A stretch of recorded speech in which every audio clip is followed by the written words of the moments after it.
Hello, everybody. And welcome to the stream. I'm your host, Richard. And I'm D.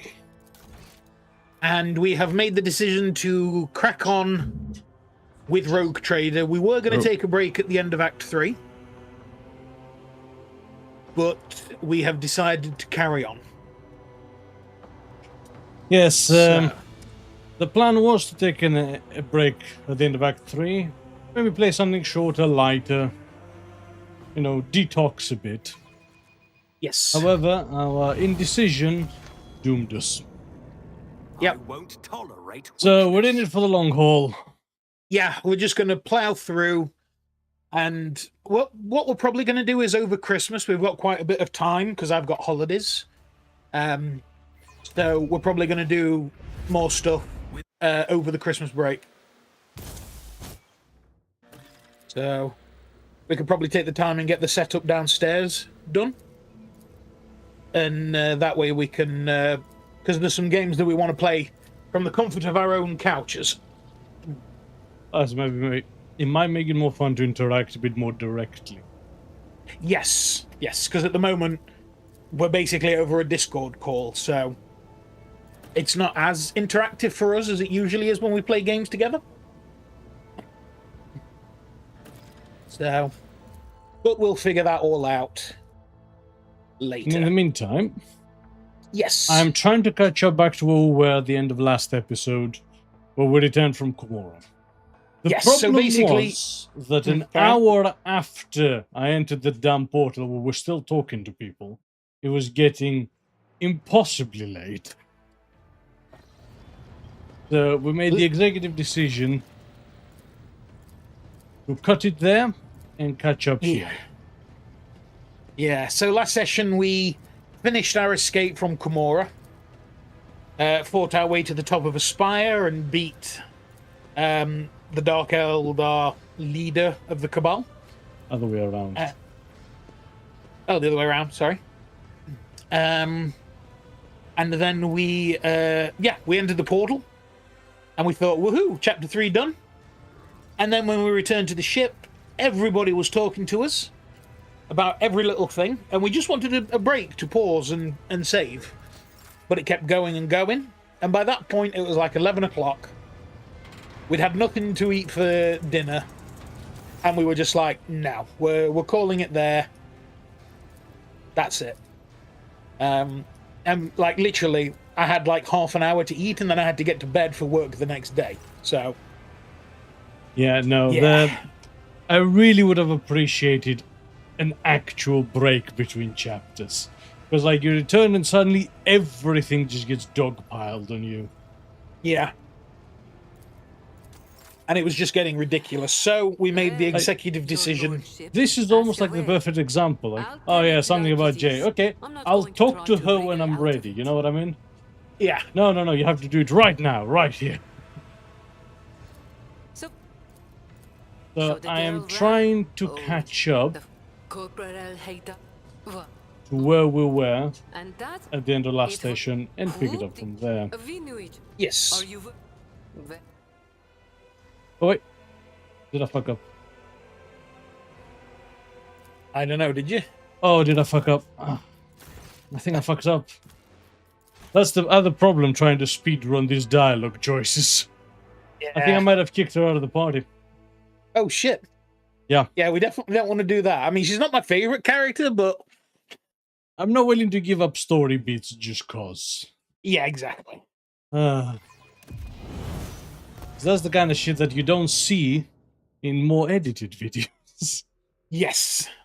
You don't get the scuff.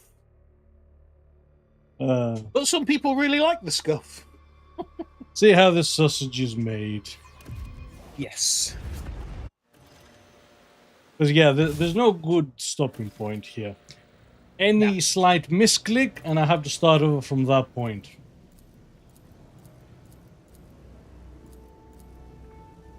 Yeah, so I will help you. How things in Janus. Let's get from Komora, wish them luck, and the dialogue. Like, at any of these points, just a small break. Yep. Just a quick save. Or give me the opportunity to quick save in in a chatty bit, that would have been nice. Yeah, that would have been perfect. It's like, okay, we've got to deal with the stuff on Janus. And yes, okay, we have to deal with the stuff on the bridge. You know, you have just come back. But, like, that's where it should have, like, dumped you in your quarters and said, you know, there you go. And then when you come off the bridge, you go onto the bridge or whatever, then you get hit with all this. But as it stands now, it's... yeah. And because we're narrating everything and whatnot, it's just...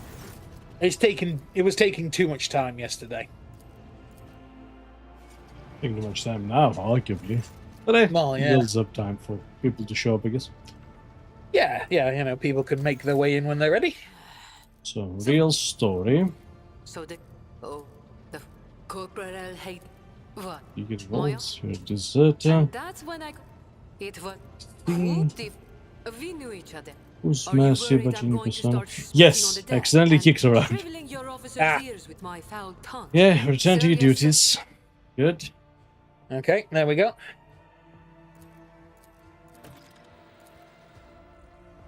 Okay, now we're getting informed about the Dark Elder going wild in the Expanse. Yep. And the Inquisitor being the only force left because the Rogue Traders have basically gone to war. Yep, Solomon getting discharged from the Arbites.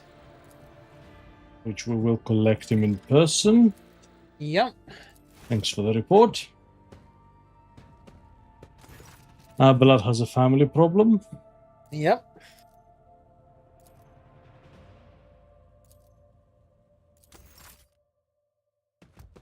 Then Idira shows up with her problem. Yep.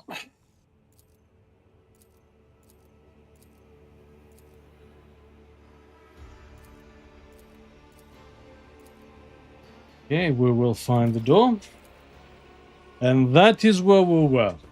Yes, and that's when Jaya showed up again, and we were like, no, done. So let's see. Let's time it. It is 22. The Exalted One bless the house of Von Valancius for the largesse of spirit, Shireen, and thank you for deigning to speak with me. Jai turns unusually hesitant, now tentatively choosing the words that only a moment ago rolled off her tongue in an uninterrupted cascade. Here's the thing, Shireen. My network of trade representatives has been stretched a little too thin recently, like a chiffon dressed on a whore. Like a chiffon dress on a whore. Supplies are all over the place, orders aren't being filled, clients are kicking off, and not without reason, and the revenue's plummeting. Worst of all. And if that wasn't bad enough, my guys running things from Footfall have been incommunicado recently, and an astropathic message has finally come in to tell me why. Some Ashmag, or Ashmags, thrown smite them, has captured my gang, and they're threatening to kill every last one of those hard grafting whelps if I don't know what they want. And they only want one thing, my Mercatum Tabula Officiale, in exchange for my gang's lives. Jai tosses a thick mane of hair and grits her teeth, looking more vicious than you have ever seen her. But I'm not giving up my certificate for anything, and nor am I going to leave my guys high and dry. And that's why I'm begging for your help and protection, Shireen. If I have to step into a cage of hyenas, I'd rather do it with a lion at my side. Coleman did not say who sent the message? Shireen, you know yourself that all this astropathic chit-chat is nothing but a stream of images, thoughts, intentions, nothing concrete. But I don't need the name of the sender, I already know it. I can smell Falco's stench all over this, or else it's Vladame's doing. This is just that damn Dashmag style, as you take him. You bluff. Would be, Shireen, but I've been missing the familiar stench of the docks and darling Octi and her bar, and even the stony gaze of the Exalted One that watches over you whenever you are on footfall. I'm homesick, you see. The tender smile vanishes from Jai's face, leaving a nakedly bleak expression behind. The Exalted One helps those who help themselves, Shireen, and I don't want to risk the lives of my people. All right. When we reach footfall, I will help your associates. I look forward to that day, Shireen, and praise be to the Exalted One for bestowing such a miserly portion of haughty indifference upon your heart. Is there a queue outside my door? There is. By the way, I love how Henrik's has come, like, ready for battle, shield out and everything. Yeah, like, you want to take you down a notch, my boy. Maximilian. Hendrix gives you a curt nod in greeting. I apologize for barging in unannounced. I have received news that I must discuss with you face to face. You may recall that I mentioned that Achilles, Hendrix pauses before continues, that Achilles' calendar was transferred into my remit by a colleague. The colleague in question has contacted me. She requires my immediate assistance. Who is this colleague? Melia Lichtenhardt, sage to the Lord Inquisitor. Heinrich hesitates for a moment before answering. Okay? Tell me... Emelina. Tell me about Emelina. Who is she? An acolyte who was assigned a different range of objectives in the Koronus expanse. Trails off and shakes his head. Don't take me, I am still trying to hide information from you, even when I am asking for your help. Emelina is a sage, a unique acolyte of the Inquisition who can absorb huge amount of knowledge and store it in her own memory, more securely than any data crypt.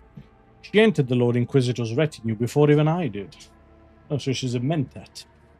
I was literally just about to say when you were going to pause. Huh, isn't that a mentat from Dune? Yep. Talking to her is a strange experience, but that is barely scratching the surface of who she is. Emelina is an incredible scholar, an expert on the forbidden and the illicit, and of course, she is a loyal servant of the Golden Throne. You say talking to her is a strange experience. What does that mean? Henrik locks his fingers and says nothing for a few seconds. Since birth, Emelina has been different from other people. Specialists from the Inquisition enhanced her natural gift of hypomnesia. There are certain procedures that can be done. She creates separate blocks of memory, which she can lock under a code word or even overwrite with new information. She can organize her mind like a normal person, arranges boxes on a shelf. One box might contain information about a recent mission in Calixis, another the latest decrees of the Lex Imperialis, and another her own childhood memories. This level of compartmentalization might seem somewhat insane to the untrained eye, but it is the price one must pay to turn an ordinary servant into a useful tool of the Inquisition. You said the forbidden and the illicit. What does that entail? Emelina carries knowledge that is forbidden to common servants of the Imperium. She carries this knowledge within herself, as it cannot be entrusted to logs or cogitators. It also reminds me of Index from a certain magical index, for what it's worth. Oh yeah, true. I said before that acolytes of the Inquisition must shoulder a heavy burden, to come into contact with things that can penetrate and corrupt the soul. For sages, this is an especially trying ordeal. Emelina's hypomnesia has been enhanced so that she now remembers everything she sees, however briefly. After many years of service, she has examined and seen enough to become an unrivaled expert in this field. You speak of her with obvious affection, Heinrichs. He gives you a crooked smile. Emelina was something of a mentor to me. She helped me when I had only joined the Lord Inquisitor's circle. She taught me my sight techniques to maintain my focus and equanimity. She trained me in the finer details of working with archives and data crypts. She gave me the chance to unwind a little in my post by playing games of regicide with her. Well, he failed to mention that Kalkazar has other agents in the Expanse. I didn't fail to mention it, I deliberately concealed the information. Divulging the location of the Inquisition's agents could threaten not only the acolytes themselves, but also the results of their endeavors. Alright, we have a clear picture of Emelina. What was her message? Her message is incomplete and distorted. It is impossible to make sense of every word. The only thing we know for certain is that an acolyte of the Inquisition is asking me to go immediately to Tom 4. Tom 4, a remote planet. In her message, she seems to be requesting either military support or help with an evacuation. But whatever precipitated this request, Melina would not make it if it weren't absolutely necessary. I know RogueTrader has more than enough other matters to deal with. Nevertheless, I would like to officially request the Lord Captain's assistance in dealing with this issue. Heinrich inclines his head. I have no authority to demand anything of House von Valancius, therefore I am confining myself to a request. For the sake of the Koronus expanse and the Imperium. How did you circumvent the information from the astropathic message? How did you circumvent me and acquire the information from the astropathic message? The interrogator's eyebrows lift. Lord Captain, a RogueTrader may be in a position to challenge the Inquisition's authority over the soul, mind, and actions. But RogueTrader's astropaths and vox officers? Hardly. That's fair. Yeah. Is there any hint of what exactly is threatening Thon 4? He says nothing for a time, then begins to speak, slowly, as though he is fighting against resistance. For the avoidance of leaks, the details of the objectives of specific acolytes shall remain a secret. All I can tell you is that the primary threat that Emelina was dealing with in the Koronus expanse was Xenos. In particular, Drukhari raids on distant systems. A sage is ideally suited for gathering data about the chronology of this problem and finding appropriate methods for combating it. As for what Emelina is doing on Dawn 4 specifically, I don't know. I don't even know any details about the world itself, only that there are humans there, so either it has been colonized or a garrison has been established there. The cult of the Final Dawn has been my top priority here, and my investigation has given me no cause to turn my attention to that planet.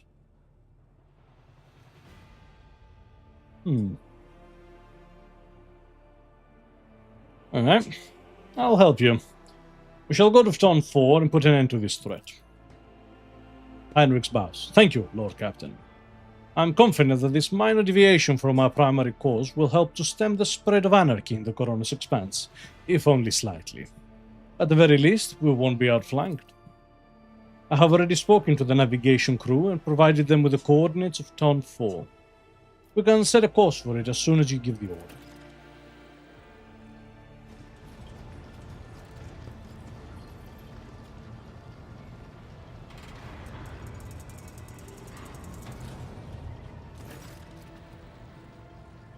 So, moving on to enough, Xenos. Justice will be done, one way or the other. Or another. Heinrich's voice drips with venom. Slither all you like, heretic spawn, but you will never leave this ship unscathed. The bridge is enveloped in an unusual silence. The officers on duty are huddling in the corners, looking on curiously at what is transpiring in the center. Heinrichs, what punishment awaits he who failed to realize his own acolyte was a traitor? What is going on? Catching sight of you, the curious crew members dash to their posts, leaving only the senior officers in the middle of the bridge. For how long are you going to tolerate this filth on your ship, Maximilian?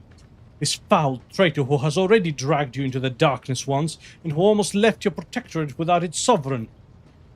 I mean, are you one to talk, Argenta? Right, like, you know, rocks and glass houses here, girl. This is nukes and glass houses. Right. Oh, says the killer of my predecessor, who almost left the protectorate without its sovereign. Sovereign? Right.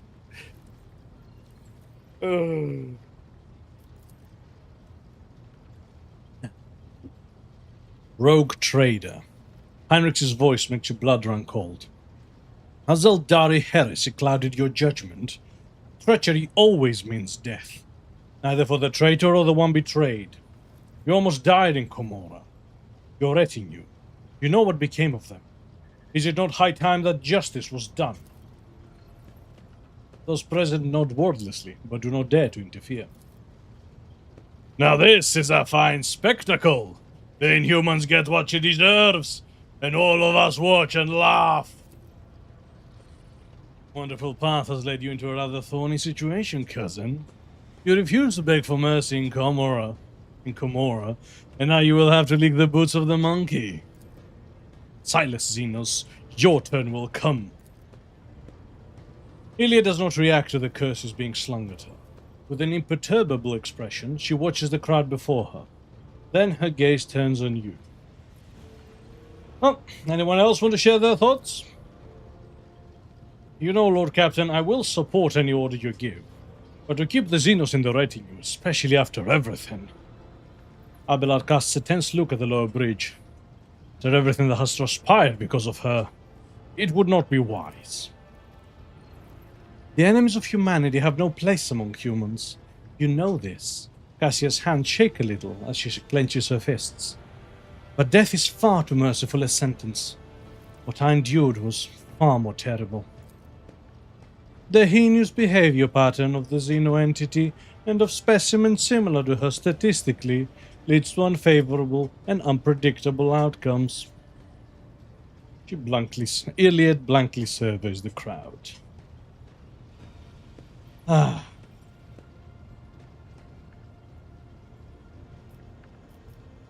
Bloody hell, options here, so. Wow. How dare you do this without me? How dare you make demands of me? Who is the RogueTrader here? Is it you? Oh wait, no! Iliad's here to stay, get used to it. Iliad will apologize. We can put corporal punishment on her. Give it to Heinrichs to kill, give it to Argenta to kill, give it to Kibella to kill, and kill her ourselves. Wow!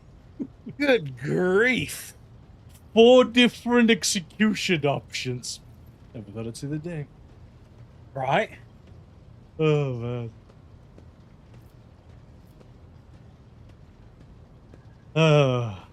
Well, she is indebted to us, and I actually believe it. Yes. Shall we This get her time to around. apologize? Yes. Iliad will now apologize to everyone who was harmed by her deed, and that will be enough. Marajai laughs airily. And now the Asuriani will walk on her hind legs before the monkey. I'm glad I decided to drop by to see what all the fuss was about. Iliad's face contorts in a mix of emotions, from anger and hatred to dejection and despair. But soon she musters her courage, and in a stilted, barely audible voice she says, "My words will not heal the wounds on your bodies, and still I regret what you had to endure because of me. Words will not fix what has been done." The interrogator grips his weapon, but he hesitates, shifting his intense gaze from you to the Xenos and then back. The Xenos' apologies ring hollow. There is neither repentance nor truth to them. Disappointed by the outcome, the officers present slowly return to their duties. Do you really not care about what happened? Or are you trying to conceal your true feelings again? I am sorry that my mistake... I am sorry that my mistake led anyone along the paths of the Dark City. I can see their pain and rage. I understand. But words and pity will not help them. Only time, and perhaps revenge, which will dull their pain for a little while. But you have taken away their chance for revenge, Alantark. All we can do now is wait. Are you alright? She shrugs uncertainly. Your monkey have had it worse. I will live, and the wounds on my soul will eventually heal. They will live too. But their souls will forever bleed painful memories. I will forgive you. Not all of them, not right away, but they will. Stop it. You cannot believe that, Alantark. I do not need words of comfort. The words of this monkey do not touch my soul. Only your thoughts matter. Yours and mine. Get back to work. Iliad nods and gestures elegantly before leaving. Until we meet again, Alantark. May the darkness scatter into a myriad of new stars before you. Ah, So how long would that have been then? 20 minutes. So it would have been an hour and 20 minutes. We get to the point where I can save. Christ. No, Oh, too much, too long, far too long. much.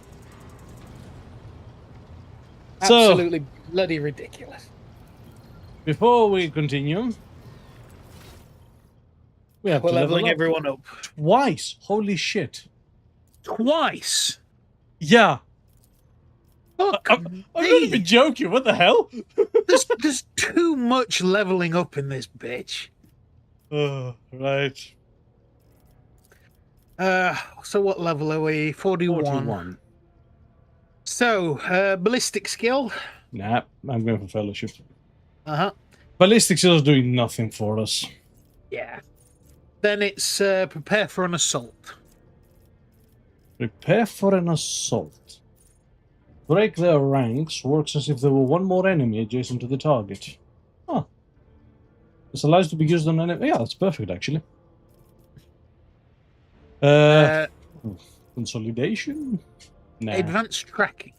Yeah. For 1 round, the server skull gets them fellowship and intelligence. The effects triggered by signal affiliates affect targets for an extra round. Okay. That kind of works. Okay.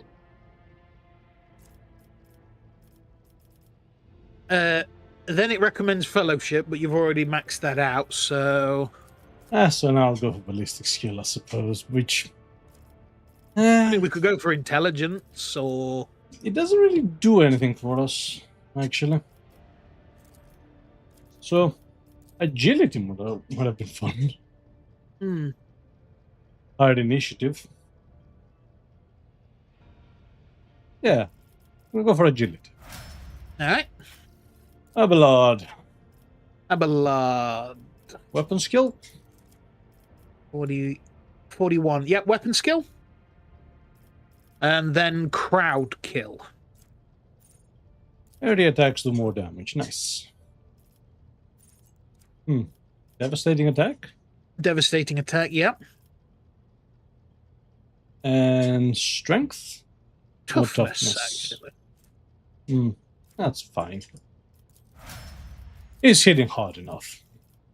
Yeah. Pascal? Okay.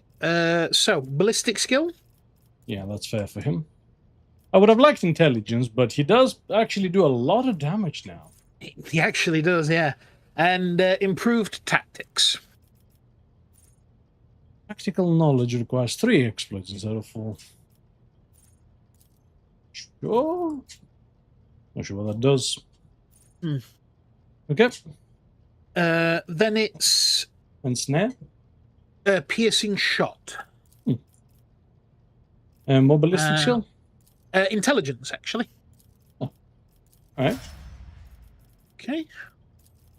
Argenta, definitely ballistic skill. Yep. Then enough bullets for everyone. Second area attack in a turn deals more damage. Yeah, that's alright. Kick. Kick. And then perception. What does perception do? It reduces enemy dodge chance, so yeah, that's alright. Okay. Okay, Marajai. Let me find him. Actually, you could tell me the order. They all have to level up. You don't have to jump around. Oh, yeah, sure. Okay, so then I'll go back up to the top. So the next one is Adira. We're ignoring it. Okay, then the next one is Argenta. We just did Cassia. Yes, yeah. Willpower? Willpower. Inspiring speech. Yeah, sure. Combat locust. Locus. Locust. It's spelled with a T here. It definitely isn't. We don't let loose a crowd of grasshoppers. It improves the location. Perception. Then it is Pascal. We did Heinrichs. Mhm. We're doing his God. first build now, aren't we? 38. Oh, 5. 38. So It's not his first build. It's the next one down. Oh no, it is. So ignore me. Keep going. yeah. So weapon skill Yep. and deterioration. Okay. Cool. Pyromancy. Yep. Athletics. Yep. Degraded defense. Yep. Backdraft. Backdraft. Another second. Yeah, you can sneak in from behind. Hmm. And weapon skill. Desolation.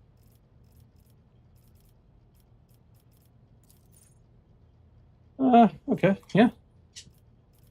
Strategic adaptation. All these psychic powers. If he picks a familiar one. Right.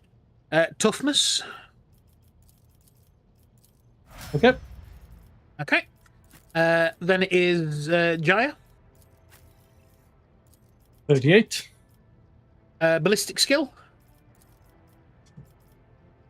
It will not die. Oh, that's quite low, isn't it? There we go. Okay, yeah. Yep. Out of authority. Air of authority. Law Imperium. Firebrand. Yep. Energy manipulator. Yep. Ballistic skill. Inspiring speech. Yep. Provocating signal. Yep. Fellowship. Cool. Next. Okay. The Outcast. Yep. 41 for her. 41. Ballistic skill. Yep. Tide of Excellence. Okay. Exploits. Fine. Some shots. Hot on the trail. Oh. Okay. Right. Agility. Nice. Okay. Then it's the Space Marine. All far. What level of 41? Yep. Ballistic skill. Mm-hmm. Swift Slaughter. Mm-hmm. Devastating Attack. Done. Agility. Sorted. Painbringer we did. Kibella. 38. 38. Weapon skill. Yes. Dance of Blood. Yep. Captive Audience. Already have that. Oh, we must have gotten it instead of a different one. Terrifying Strike. Oh, that's... Don't skip ahead. Yeah, sorry. This is an archetype, not... Yeah, no, that was another archetype selection, but actually... No, it's a previous one we're looking for here. Yeah. Acrobatic artistry.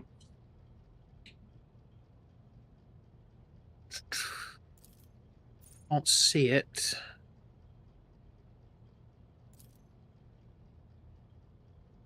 What else is the... I'm getting it. Fuck it. Sure. Medicaid. Yep. Degraded defense. Degraded defense. Degraded defense. Degraded defense. Thank you. All-encompassing agony. Metal. Right. Weapon skill. Grand performance. Yep. Terrifying strike. Yep. Agility. Done. Cool. Just Solemn Maharaja Ornament. left. Oh, just Marajai left. We don't have Solomon. Yeah, he's not here, is he? What level is he? 41? 41. Weapon skill. Yep. Open engagement. Yep. Elusive shadow. Mhm. Agility.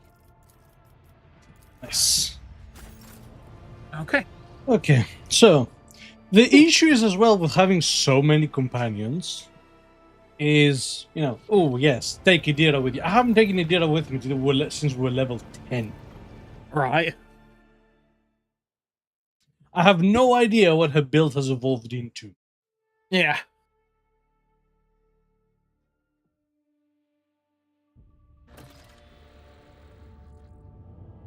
So, Okay. we are on Janus again. So, I'm actually going to go back Yep. because I realize we probably need to talk to people. Yes.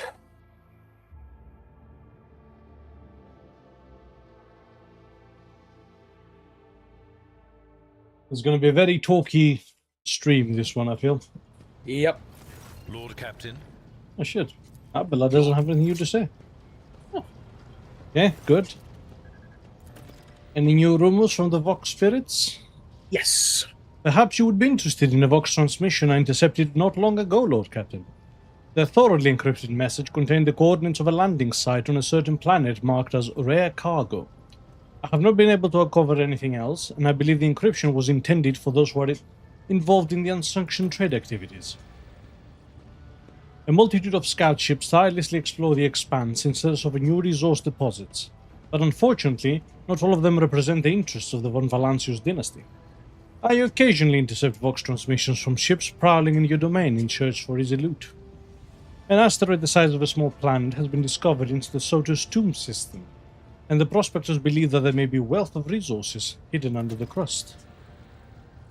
And the last item for today, a few pilgrims from Footfall were graciously welcomed aboard. A few pilgrims from Footfall, who were graciously welcomed aboard, have been filling the crew's minds with tales of a world of the Ascended. They said that the praise on a world near the cold star Cinerus Maleficum have not ceased for several hundred years. They claim that the God Emperor himself chose this planet, and raised all of his people to his halls. Bigdis coughs over the Vox system's grinding. We have suppressed his rumors to ensure that the crew are not distracted from their vital task. But perhaps you might decide to visit the planet, given its unusual reputation. Okay. Okay. Nothing new from Merrick? Broke free the bold from captors grasping. Dark cities, feeble dungeons, eternally disgracing. Flows now this saga in the hall of glorious feasting, where all extol the wolf mighty and the yet fatter cunning. I hope you're not going to put off the feast. Our escape demands a grand celebration. That's entirely fair. I have missed feasting. So, what are you planning to do with your newly found freedom, Alpha? Find my pack. As we speak, they are likely performing some bloody service for Calcazar. For that reason, I want to have a word with the Inquisitor. Fenris Hjulda, et Fater. That's fair. Yep. So, Maharaja, anything new from you? RogueTrader. Ask your questions. I will decide which is worthy of an answer. So, what? You speak low Gothic. Knowing your kind, I cannot believe you learned it willingly. It was a punishment.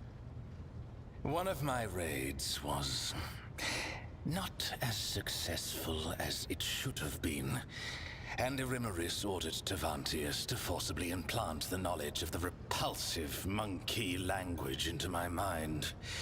Supposedly so that I could at least benefit the Cabal by coaxing the monkey into their cages. 5 days I spent under a cerebral burner in the Spire's main hall, to the delight of Irimeris's entourage. I dislocated every joint, struggling in agony against my shackles. But I would endure it all again to expel this poison from my head. So, you were the Drakon of your Cabal. What does that mean exactly? The Drakon is the first among the blades of the Cabal of the Reaving Tempest, and the Drukhari who stands but one rung below the Archon. The Drakon leads raids and wages wars against other Cabals, keeps the arrogant true-born and half-born upstarts at bay, and has the pick of any opponent in any battle. Irimeris used to have others in her inner circle, but I ensured that they all disappeared one by one, and that their successors were too terrified to take their place. That was when my sister engaged an incubi order to serve as her bodyguards. Incubi do not respond to fear or bribes. What sparked the conflict between you and Irimeris? Must there be another reason beyond survival and ambition?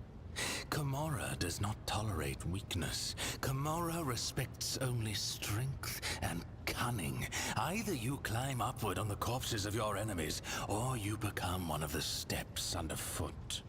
So, how is it that the great and terrifying Marajai was only the Drakon of the Cabal and not its Archon? Keep your arrogance in check. Irimeris was clever and deadly, and if I had underestimated her abilities and strength, I would have been food for the Urguls long ago. The very fact that she surpassed me speaks for itself.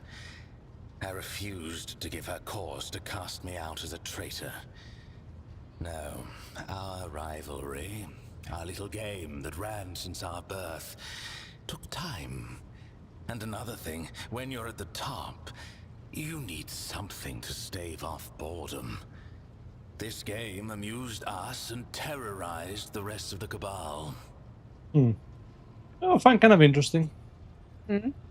So, the titles for the Cabal is Archon for the head and Drakon for basically the, consiglieres.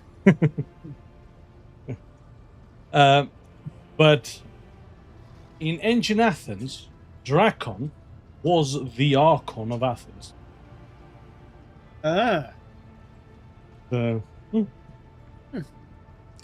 So, Nazrakai and the Cabal of the Black Heart. What is the relationship to your Cabal? The Cabal of the Black Heart is the most ancient of all the Cabals, and the largest. It casts a shadow over all Komorra, and when the Black Heart strikes, you submit or you die. The Reaving Tempest was not prepared to perish, so when the Black Heart's shadow stretched as far as us, Irimeris' predecessors chose to bend the knee and become their vassals. Irimeris never liked the Cabal's subordinate position. Her words, and sometimes her actions, directed against the Black Heart, prompted whispers of discontent and fear among those who served her. I was not willing to renounce the protection of Asdrubal Vekt's own Cabal. If I had succeeded in overthrowing Irimeris with Nazrakay's aid, many within the Reaving Tempest would have supported me. That's fair. So, to more urgent topics. Tavantius, the Arch-Machinator. What is your connection to him? Tavantius was Irimeris' ally, not mine. The Reaving Tempest is his patron, and patron also to the witches of the arena. I have had cause to seek out his artistry several times, and each time with difficulty. Of late, he's been gone from Komorra more often than he's been in it. He was probably in one of his lairs where he hides his other experiments and creations. And do you have any idea where his other lairs might be? I want to pay him a visit. After Tavantius quarreled with the witches and was stripped of the Cabal's protection, his havens in Komorra were turned into a deadly trap. I imagine they've been ransacked and destroyed by now. His other hideouts may be somewhere in the tangle of the webway, or in real space. But that last possibility is madness even for a homunculus. So, when did you have need of his expertise? When the grotesque of a rival cabal ripped my arm off at the shoulder, when I needed a substance to wring the truth out of you in the Obsidian Court, when I had personal desires that only a master of flesh could satisfy. What personal desires? You are just dying to know, aren't you? Right, so that's enough about the homunculus. So, you call yourself a trueborn. What does that mean? It is a caste in Komorra. Noble Drukhari born under certain circumstances. Their cradle before birth was not an amniotic gestational tube, but a living womb. Carrying a fetus for such a lengthy term is as good as a death sentence for a female Drukhari. She is too vulnerable to her enemy's attacks, and she is of no use on a raid.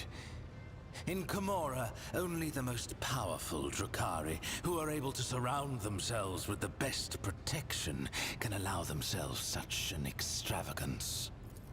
Farkaza Aziriesh, poisoner of Azdrujar, and Shaimish's elect, was one such exalted leader of the Drukhari. The result was worth the effort. So, the more I listen, the more it seems that for a proud Drukhari, you very much enjoy submitting. An amusing example of a primitive mind. Any Drukhari towers over any monkey, and we do not conceal our attitude to livestock, but my Kabbalite kin. Every one of them should be treated with caution, and those who have already demonstrated their power and might are a deadly threat in their own right. I do not revel in submission. I accept things as they are. And I wait until a point of weakness reveals itself and calls to my blade. So, you have numerous titles, as I recall. Tell me about them. Let's compare. Eviscerator of Illiridas, Blaze of the Barkag Kingdom, and Slayer of Koronus the Pale. Illiridas was a world inhabited by our distant Eldari cousins, until I led a reaping raid there.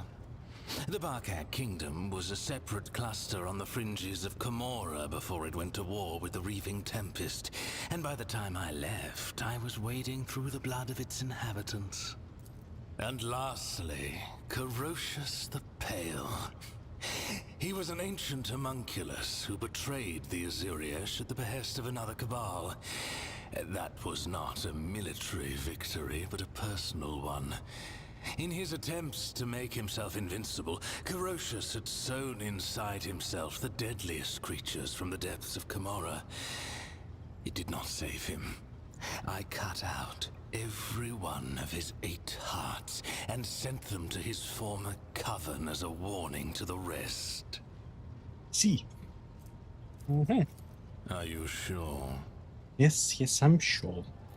So, what about the Drukhari themselves? What exactly do you want to know? In what way do you differ from the Craftworlders? In all ways. The Asuriani are feeble shadows of our ancestors. We are their true inheritors. The Asuriani hide from she who thirsts behind their paths, relying on the visions of their precious far-seers, or blind to the reality around them. We Drukhari laugh in the face of the unknown. We thrive off the carnage and pain we inflict. Yeah, bollocks. If you want one bit of proof that the Drukhari are not the inheritors of the ancient Eldar Empire, is that they do not even dare to touch psychic stuff. Yes. The Eldar of old were all psychers. Powerful ones at that. Yes. And their entire empire run on, well, psycho powers. The Drukhari are closer to the empire than the Craftworlders, who were basically nomadic merchants. Mm. So that's an interesting one. They still Yeah. have effectively an empire, Komora. And they still continue the complete and utter depravity that gave birth to Slanesh. Yes. However, the Craftworlders are more in touch with what the Eldar were at the before they fell to decadence. Yes. And at the very least, they are in touch with their psyche and nature. So, you know, Farseers are basically the closest to ancient Eldar. Mm. So, you're kind of obsessed with pain. Why? Because the ecstasy of suffering is the highest form of pleasure, accessible only to superior beings. By your very nature, creatures like you are incapable of knowing such gratification. I just think you're sadists and psychopaths, every last one of you. An amusing explanation of something you cannot hope to understand, but a predictable one. Well, then why do you hide in the webway? Why not live out in real space? Watch it. It is Monkey who run and hide, not our kin. Komora is the legacy of our ancestors. They found a way to penetrate the tangle of the webway and move through its twisting labyrinths. Few would hazard to travel in this splintered kingdom, let alone erect bastions in it.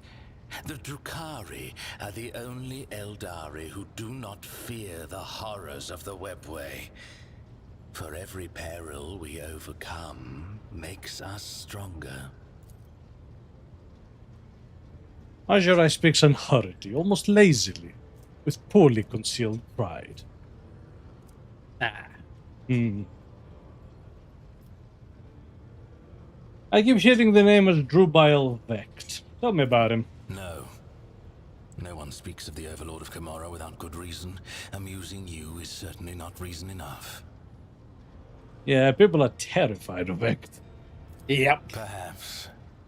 What else? So, what do you plan to do next? I must adapt to my new circumstances. And to this bucket that you Monkey call a void ship. These alloy bulkheads. So primitive. Then go. I will find something to amuse myself with.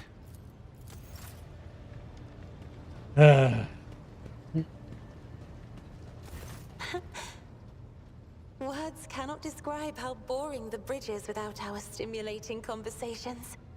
So, what has your special sight revealed now? I regret that I failed to see Iliad's designs through the prism of my own powers, Lord Captain. But now, I think I'm beginning to understand the Xenos' intentions a little better. Their lies, their fear, their fury. Now Iliad's colors are woven together in my eyes into a single, garish tapestry of alien emotions. And though its shining makes my eyes bleed, I see the way Iliad dissolves into the whiteness of grief every time she speaks of home. And the way crimson flashes electrify the air every time her betrayal is mentioned. Jai continues to envelop herself in the variegation of her habitual masks, changing her colors at will like so many garments. But deep within her heart trembles a timid seedling the color of smoky lilies. It is grimy, burnt, and covered in ash. But it is genuine. Who knows? Perhaps one day Jai will allow it to grow and blossom. The fire of a rising sun illuminates Ulfar's face. A blaze so incandescent, it is painful to look at. But whenever the fire subsides, even for a second, at once an undercoat of dismal grayness and repulsive green haze envelops his shoulders. No one around him notices it. But I see. The Drukhari, Maradai, Eldari hues are always too bright. They stupefy the mind. But with this Xenos, I can only see billowing darkness where his heart should be. Nay, 1,000 shades of darkness, from a slate-colored haze to the midnight black of a starless sky. I prefer not to peer into the gloom of his colors, Lord Captain, lest it swallow me whole. I have... Yeah, that's about right. Yeah. Think from the officer? Greetings. Nope, can't even bring it up. Yeah. That's a weird dropped ball, that is. Right. So, it looks like we repaired our spine at the very least. Yes. To what do I owe this visit?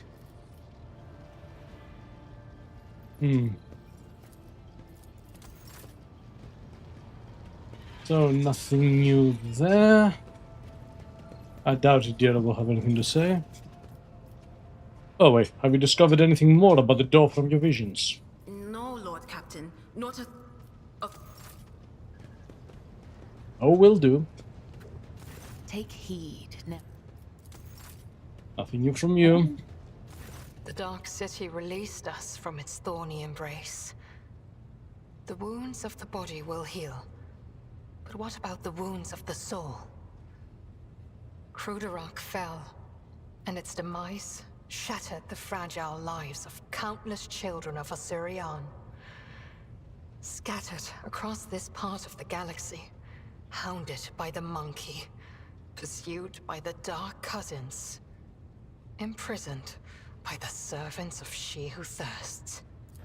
Hatred is strangling me like a snake, and fear is coursing through my body like a burning poison. For the path I chose is leading me down the roads of failure. I can neither hold back my grief, nor rein in my anger. And yet, I am powerless to stray from my path.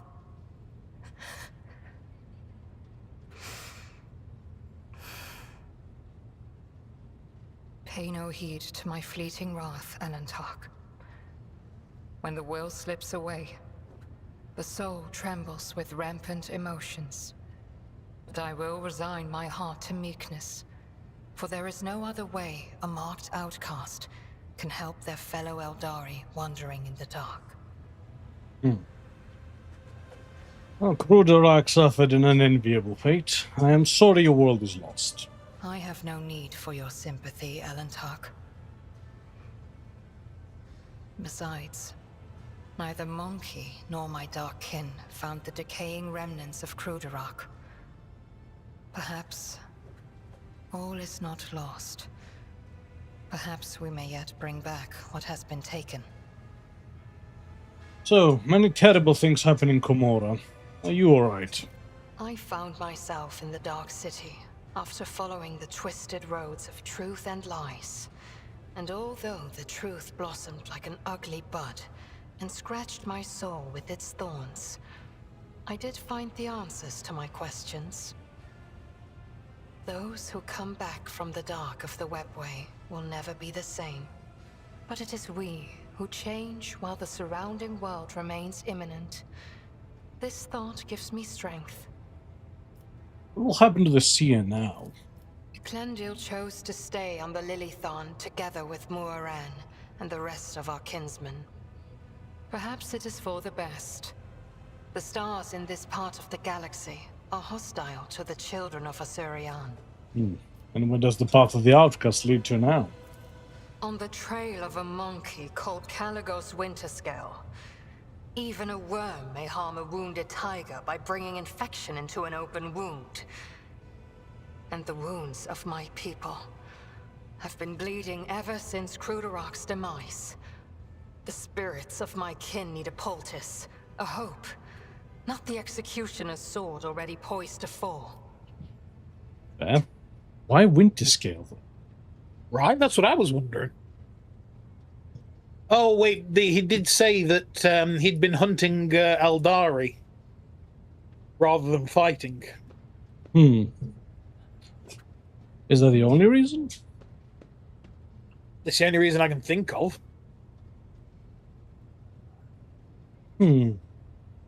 So, Sorry, bear with me a second. yep, no worries. Okay, we're good. Eh? So I'd like to ask some other questions. You may try. All right then, fuck you. I'm going for some intelligent conversation. Pascal, anything new from you? The Omnissiah knows all, comprehends all. Oh, he does. May Shockingly, we're done. We haven't spoken to the High Factotum or Heinrichs. I did speak to Hendrix. Oh, did you? Yes, he just didn't have anything to say. Okay. So, okay. Give me the news of the Protectorate. We discovered a world that is home to a long-abandoned colony founded centuries ago by one of your predecessors. A ship was sent there, carrying several thousand colonists who were to restore the derelict settlement. After the ship entered its system of destination, contact was lost with it, and its fate remains unknown. Perhaps you might like to investigate the disappearance of the vessel personally. In addition to that, your lordship, pirates have presented a serious problem for your domain. For centuries, a group of bandits headed by a ship called the Elusive Contempt have been raiding cargo vessels on the way from the Protectorate's most plentiful extracture. Their ability to deftly escape pursuit by patrols has allowed them to operate with complete impunity. The pirates' flagship has been spotted in a nearby system. Your ship, Lord Captain, is sufficiently powerful to finally chase down those brazen scoundrels and bring them to justice. The Astropathic Choir has also received a series of alarming messages concerning the Narma 4 system, where a dangerous space anomaly has supposedly manifested itself. Its nature is unknown, but the fabric of space within the system is reported to be curved and unstable. It is said that any ship entering the region disappears without a trace. I believe we ought to be prudent and steer clear of that system. We're going straight for that system, aren't we, Lord Captain? Yep. Factotum hesitates, as if unsure what he has to say that is worthy of your attention. There is something else, Lord Captain. The ship's astropaths have got echoes of alarming messages. Unidentified ships abandoned by their crews have been spotted in several systems of the expanse. It may only be a rumor, but those who encountered them have gone missing. That is all, your lordship. Alright. We do have new stuff over here. We do. Alright. More stuff for the familiar maintenance station. Very nice. Awesome. Any other shopping? That's what I was going to look at. So, the Drusians don't have anything new. Oh, wait. Wait, oh, no. Holy crap. They've added levels.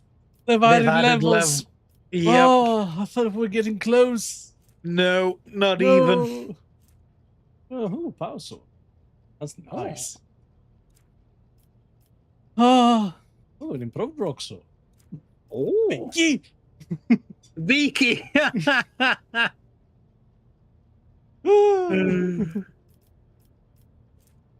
All right. And so have the explorators. Annihilating our starter's bolter. Soul pattern longlance. Elite tempestus carapace. The smiter. Omnissiah's providence. Ooh, Ooh, heavy rock another saw. heavy rock saw. Breacher armor. Mars pattern Astartes flame. Oh, and power armor. Ah. That's cool. Skitari Ranger armor. Cool. Oh. Fuck it, eh? Okay. I have a long way to go. Yep. The Kazbalikans. A bolt pistol. Armor of Dawn Shadow. Ooh. The last Steel Triad. Bunch of a Riser pattern chainsword. Oh. An emergency drill. It's a heavy rock sword. Cool. Oh. Ah! Oi, oi, oi, oi, oi. Ooh. And the Staff of Shock and Awe. Fellowship of the Void.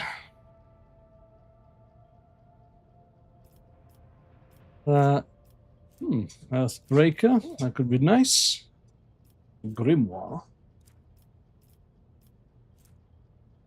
Sniper rifle, chain axe. Oh, is that navigator stuff? Nice. Yeah. Anti-vehicle revolver. Ooh. Tasty. Whoa. Smuggler armor. Immaterium channeler. It's a 4-sword. Really good, actually. Yeah. Field straps.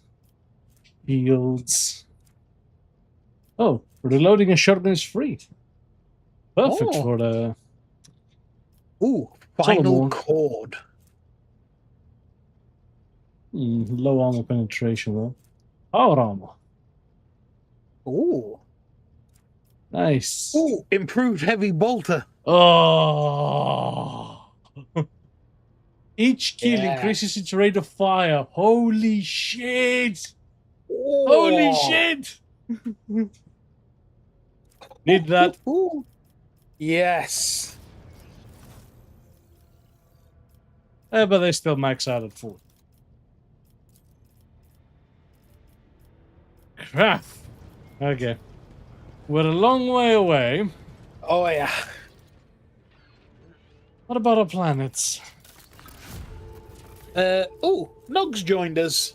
You rogue trader. Hello. I think that... I'm not sure what that first word is supposed to be, but hey. How you doing? Oh, There we go. There we are. Yeah. We've unlocked the rank 4 projects. Okay. So, what do we have? Oh, yes, how are you doing? Oh, that's easy enough. Yeah, it's free. Yeah. Detail Yep, profit factor. and global security. Yeah, very nice. Also very nice. Huh. See, they are also limited by the stuff. Thanks for Yes, but we had no projectiles. way to know, unfortunately. Yeah. Okay. This costs some stuff. Navigator insight, though. Oh. Okay, it looks like a lot of these don't actually cost resources. Yeah. Ooh. The following must be completed in the Protector. Praising the muses. You get Hospital and Medkit. Ooh. The Crucible. And it leads to these. Ah. So, Arbitrator Solomon Ver's armor. Oh. High profit factor. Very nice. That has to be had. We have to do the orbital ship here. Okay, no, they all just need the Crucible, actually. Okay. They're locked from each other, and those are in other planets. Right. Okay. Janus. Payment in organs. Meh. We're still monsters, I see. Good rifle, though. Loss Yeah, of and profit complacency factor. kind of sucks. All allies get dodge reduction. Have to do secret lair for this. Death cult of the Reaper Emperor. Jesus Christ. Wow. The Lost. Kind of perdition. That's minor, but profit factor. And it's pretty cheap. Yeah. Great Fire. Territory can be gained in one way. Fire. Gives us the Master of Flame. Oh, but Plasma and Melter. Ooh. Oh. So that is the Great Fire. That is the Great Fire. And the... Yeah, okay. So they're all Great Fire related. Huh. That's warlock armor. Oh, Okay. So let's start with.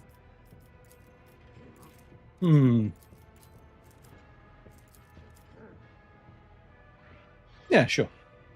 The Lost. The Okay. Expanse is burning, testing the mettle of its void pirates. They are ready to pay an exotic xenobeast for such simple things like air and provisions. Yep, we have plenty of provisions. Oh, that no.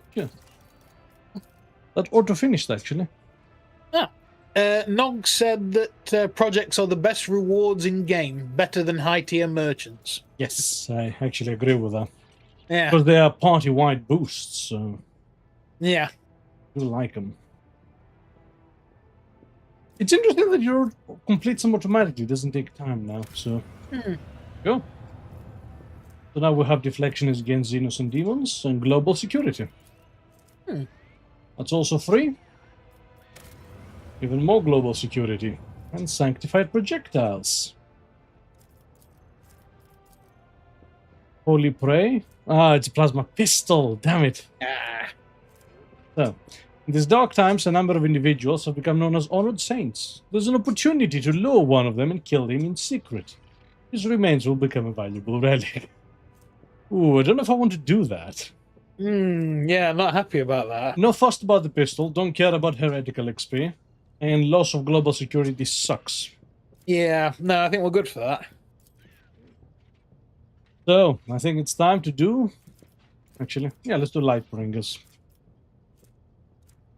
Imperial Navy security, 5 Navigator insights. I think we'll need it very shortly. Yep. And the Crucible. Okay. Now we can't jump straight into Reliquary. But I'm gonna wait. Okay. Okay.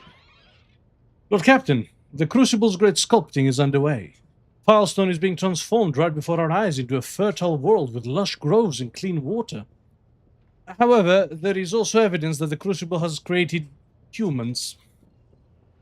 From the mouth of the relic came several thousand people who, speaking an archaic form of Low Gothic, demanded to be given orders. They cultivate land, build houses and production facilities with obedience, and in general have a remarkable range of skills and knowledge. However, it seems these people completely lack their own free will, and for this the monks have named them Touched. The tech priests who serve the Crucible came upon birthing vats built into the relic. The machine is constantly growing new Touched within them. There is a split among the faithful, though. Many quality miracles sent by the Emperor himself and want to quickly put the Touch to work. A part of the population is frightened by these soulless creatures born from the ancient machine. They demand that the planet's learned men intervene in the great sculpting and find a way to stop the production of the Touched.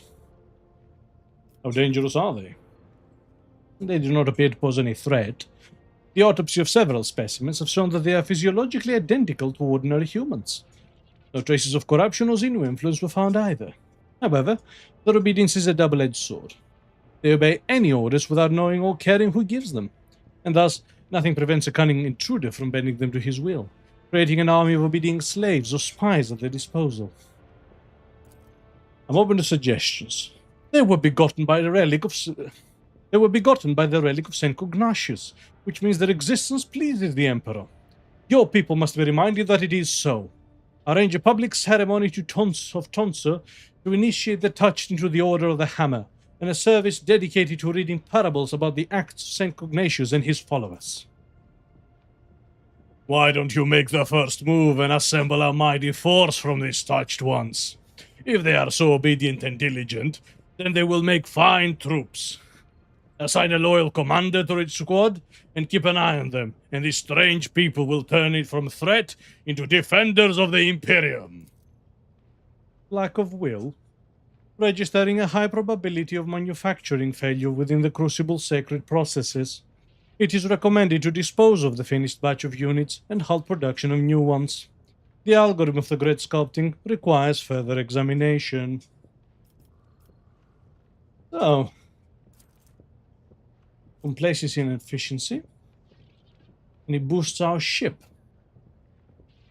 Enemy critical chance reduced by 30%. Interesting. Send them into soldiers for security. And we get dorsal macro cannons. Ooh. Pretty cool. Make them property. Nog says that he loves the voice of Ulfar. Oh, thank you.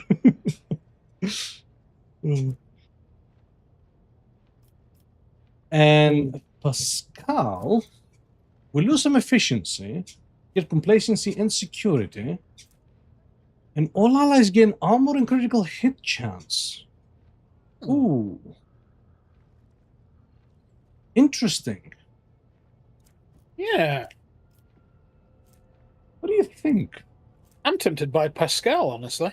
All right, you have my permission to study the Crucible. Dispose of the touched. The knowledge will be extracted by any means necessary. The touched did not try to defend themselves or resist in any way. They accepted death in much the same way they lived life, quietly and obediently. The unrest among the citizens has simmered down, and the great sculpting continues as before, but the development of fertile lands has noticeably slowed without the touched. The Tech Priest investigation uncovered a number of defects in the operation of the birthing vats within the Crucible. It was these defects that caused such strange obedience within the touched. The proposition of making improvements to a sacred relic filled the Tech Priest with the most profound dread, and thus Foulstone was left without its taciturn workers. However, the priceless knowledge extracted by the servants of the Omnisire was a great reward in and of itself. I'm not entirely happy with that. No. Yeah. But, yeah, while they were very, very good, at the same time, you know, having an entire cast of people who will follow any order for any reason, there's no operational security there. No. So, back to Janus, our lovely, lovely Agribor. The large increase in tithes may be supplemented by a degree that addresses the current shortfalls in other ways. Yeah, I don't see a problem. Oh wait, complacency down. But it's pretty much maxed, and I'm sure we'll get more later. Yeah. Oh, security down. Ooh. Efficiency up. So, all redundant members of the community will give themselves to the land, allowing themselves to become nourishing compost of which the sprouts of future prosperity will burgeon. Oh my God. Jesus Christ. We are monsters. Who the fuck suggests that? Oi, oi, oi. Right? And what I'm worried is I don't see replacements for security and complacency. Oh, wait. This. Let's leave Janus for later, then. Okay. Dagonus. Holy Prophet. Yes. Ooh. The date for the payment of the tithe approaches. However, by making use of the corrupt practices of the Administratum, one can find a way to keep both the Psychers and the thrones.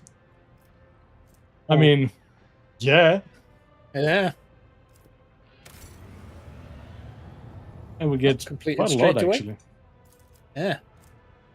Praising the Muses, that was a requirement for something else.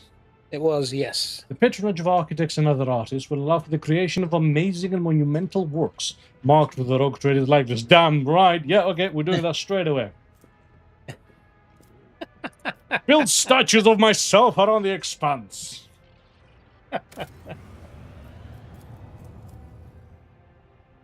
Adeptus Administratum's vanity may be indulged through the construction of a floating palace filled with helpful serfs and exquisite pleasures. Mollified by the bribe, the scribes will be especially attentive to the RogueTrader's wishes. That is a big bribe. That is huge. But +5 to all skills. Oh. Yeah, alright. I mean, we have... Yeah. Oh, whoa, our profit factor is actually high. Oh, yeah. Yeah, Yeah, okay, we can afford to dip a bit of profit factor. You know, for some corruption in the administratum. Yeah. And remember, it's not corruption if it's in our favor. What's that video of that African guy going, corruption is bad, unless I am involved? Now, it is time for Dargonus' nobility to forget their feuds and take up arms in defense of their native world. Most certainly. Ooh. And we get some power armor out of it. Effing sick. The Charter of Minimal.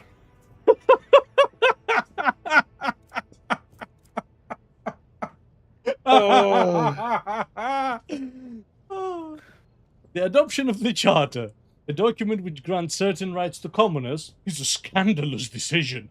This step will allow a small group of elected commoners to rule Dargonus alongside the aristocracy. Oh, no, we actually give rights. Oh, it's a charter of minimal rights. Yeah, no, I thought we were reducing it to minimal. We are actually upgrading it. Oh my god. We are upgrading it to minimal, right? Oh my god. Ooh, that's very good. Oh, yeah. Yeah, perfect. Let the people rule themselves to a small, insignificant, tiny degree. So long as it agrees with me. And they don't kick up too much of a fuss. Or else. The great freedom accorded by the Imperial Navy will allow the mustering of an impressive independent squadron, not classified as pirates. Also very expensive. Yes. But global security and complacency. That's nice. And plating to all our ship. Yeah, I think that's worth it. Yeah. And finally, by declaring Dargonus the defense center of the Koronus expanse, the RogueTrader will be able to requisition foreign vessels and collect additional resources from the population. Okay. Yeah, that just has a requirement. What do you call it? Minimum requirements, costs nothing. Yeah. Ooh, a loss in global complacency. It affects the speed of projects. Of course, alright, so our complacency is 10, so the speed of each project is 100%, so... Right, so they instantly complete. Should we leave that for later? Yeah. So, our mining world of Viabo 6. Huh. Oh no, okay, that's over here. Okay, go. The blessed hydraulic installation of the Adeptus Mechanicus will crush the greedy bowels of the earth, freeing the priceless minerals that the Imperium needs so desperately. That's fairly whatever trade, and our mechanisms are not looking fantastic, actually. That's true. So I might wait for that one. The RogueTrader may grant the convicts the right to buy, with the labor, the freedom of their children born in captivity. Jesus. That's a good act, people. Yep. Okay. Go blood. Transuranium's value is such that an open pit mining will be worth the thousands of lives lost to radiation exposure. Oh yeah, people we have. Acquiring captives from the enemies of humanity for use in forced labor is a possible way to replenish the workforce. Loss of global security. Ooh. Wait. Yeah. In the Expanse's darkest hours, convicts may take the martyr shift and descend into the mines, never to resurface, therefore clearing their name. That can also wait, I think. Yep. The disciplinary officers of the Imperial Navy will make for wonderful wardens on Viabo 6. Yes. Yeah.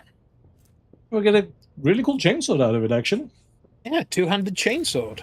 Oh, and we've got +2 to all stats, so anything that costs 2, like security, we can probably do.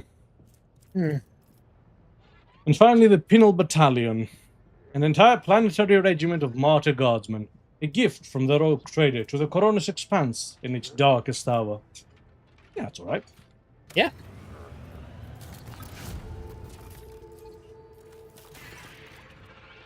Corruption has infiltrated Viabus 6, Lord Captain. The cultists of the Final Dawn have agitated the convicts into a full-blown uprising. Promised them a chance at escape. The planet's cargo port and guard facilities are now under siege. The cultists themselves have not joined the assault. They have scurried into the mines, deep into the tunnels that were infected with Xenos corruption not too long ago. The overseers are reporting tremors, it seems. The heretics are trying to clear the cave-ins that we used to ward off the subterranean monsters.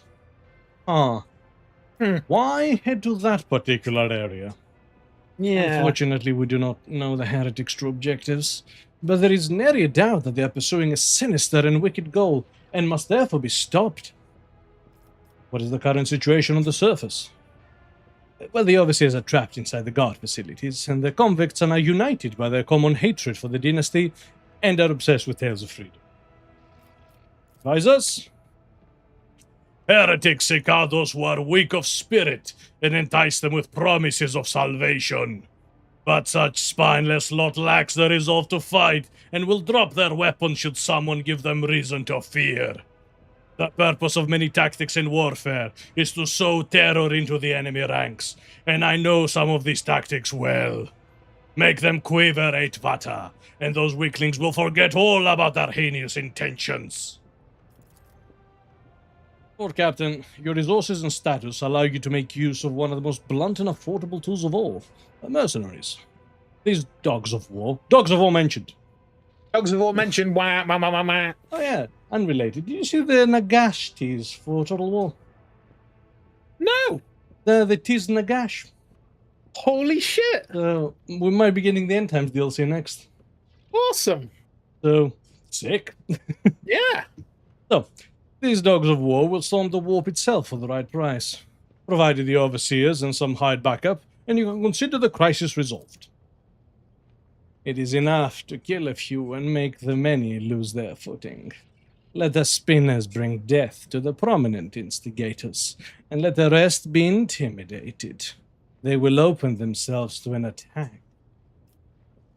So, we can either lose one people and stop the riot, or a cult banner. Summon the spinners, giving all our allies dodge and hit chance. Pretty alright. Yeah, it's not bad. Ulfa, show my people how to instill fear in their enemies. All allies can turn coercion. Wherever an enemy enters a 5-cell radius around the trader or their allies, they must pass a willpower resistance with a +5 bonus or become staggered. Whoa! Whoa! If 2 or more allies are close enough to trigger this effect, they must pass the Is it or is this completely bonkers? That looks bonkers AF. What the hell? Abelard, call the mercenaries for help.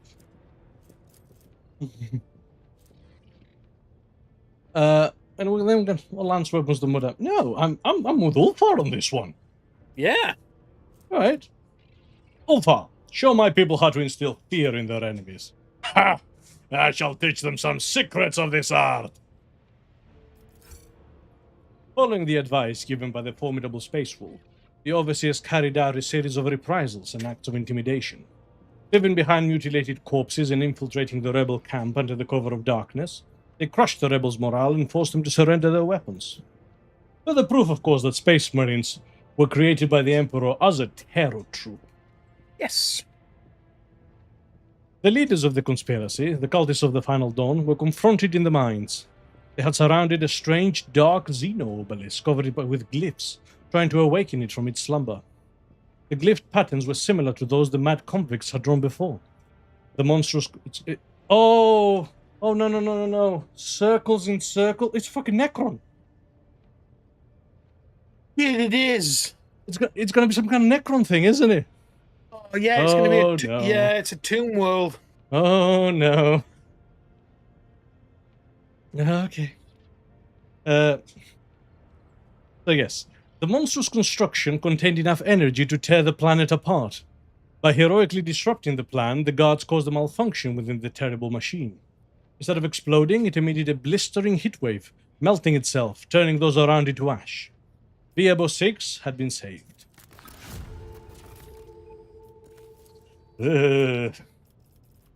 It's a tomb world. It's a tomb world. The Necrons? We fear the Necrons. Oh, yeah. So, Chiava Gamma, my manufacturing. It is possible to utilize all of Chiava Gamma's potential by covering its surface in a huge electu. The whole world will be wrapped in a grandiose potential coil. Wow, that's bold. I like it. Yeah. An orbital shipyard will provide the Imperium's massive vessels with proper repair and produce new void ships. Ooh. 10% damage by allied void ships and 30 to their hull integrity. And global security. Very nice. Tools of killing. Retrofitted mining equipment may be of interest to the pirates. It does not take a brilliant mind to turn a mining laser into a weapon. That's fair. Sacred Flame. Passing through distillation plants and multiple filters, raw materials with high energy potential will be transformed into a combustible promethium. Once the proper liturgies have been served, it will be employed as the Emperor's burning wrath. Phlogiston. I have a fair bit. And chemicals. Yeah, we're alright. More damage with flamers. I'll take it. Dark experiments. Secret experiments with a wrecks of xenoships will be conducted in the orbital shipyard. 5% critical hit against Xenos, and a really powerful lance. In exchange for Xenotech, which we don't have a ton of. Oof. Weapons we don't have a ton of either. The Imperial Navy has sustained heavy losses. They are willing to provide valuable machinery in exchange for tech priests. People we have, and profit factor we want. Yes. The heresy of creativity may bear a practical fruit, if subjects are allowed to secretly produce the mechanisms they invent. Loss of global security. 6 mechanisms, though. I think it can wait. Yeah. An archive of the Expanse. Chiava Gamma will become the main data repository for the Expanse. Thousands of scribes and registered cargo and the lenses of watchful cogitators process myriads of documents. Yeah? There's nothing wrong with that. Lord Captain, there has been an act of sabotage in Chiava Gamma. The cult of the Final Dawn has invaded the planet, cultivated a pack of schismaticals in the bowels of the manufactorums, and set them upon us. The attack was so sudden we almost lost all workshops, but we had help. Some entities, already being called data angels, have invaded the cogitational network, seized the cogitators and servitors, and used them to repel the first onslaught of the schismaticals. Now there is a fierce struggle taking place all over the planet. The noosphere of the world is boiling. Fortunately, we received information about the impending attack at the last moment. The signal was intercepted in the warp by Cubis Delphim's machine. How did cultists infiltrate my world? It was part of a coordinated attack that hit the entire Expanse. The heretics must have been preparing for a long time. What do we know about these data angels? Not much. They are machine spirits, beings born from the art of datasmithing. They charge into battle, chanting the same binaric mantra that the participants of Procedure OC chanted. But there are not many nodes where they can reside. Perhaps because we destroyed the cells used in Procedure C. This is quite beneficial to us, should we choose to refuse the aid of these creatures. The manufactorums of Chiava Gamma are equipped with backup cogitators to ensure the continuity of production in an emergency. The severity of the situation authorizes the disruption of the service algorithms, and I am prepared to sanction a ritual that will allow the data angels of the Omnisire to absorb the cogitators' computing power to combat these wicked spirits. I wouldn't trust these uninvited allies of yours. Such magnanimity is wont to come with unsavory intentions. Learn more about these creatures. Order your servants to hunt one of them down, torture it, and gain knowledge through the process, since they are incapable of hiding pleasure in it. So, we can either get the blessing of the data angels, perception and armor penetration. Whoa! Or Pinatic Dissector. Allows attacks ignore 10% armor, and 4 deflection of machine creatures, Necrons, and targets with reject. No, Pascal. Yep, Pascal all the way. Sanction the ritual bonding with the backup cogitators. The request will be performed. The request to perform the sacrament is accepted and will be fulfilled immediately. Having gained access to the cogitational reserves, and after being infused with power, the data angels charged the schismaticals. The hordes of data spirits were tech exorcised and exterminated, and the afflicted mechanisms purged and restored. The tech priests gave praise to the Omnisire for protecting the production algorithm from severe disruption. After banishing the schismaticals, the data angels withdrew into hiding inside the cogitational networks, leaving the servants of the Omnisire to guess at who or what these beings were. Cool.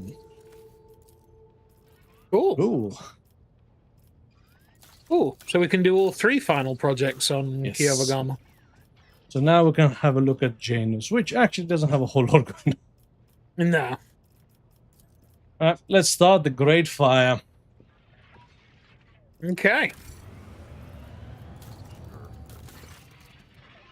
Lord Captain, an Ordo Xenos punitive unit led by Acolyte Linet Zhu has arrived on Janus.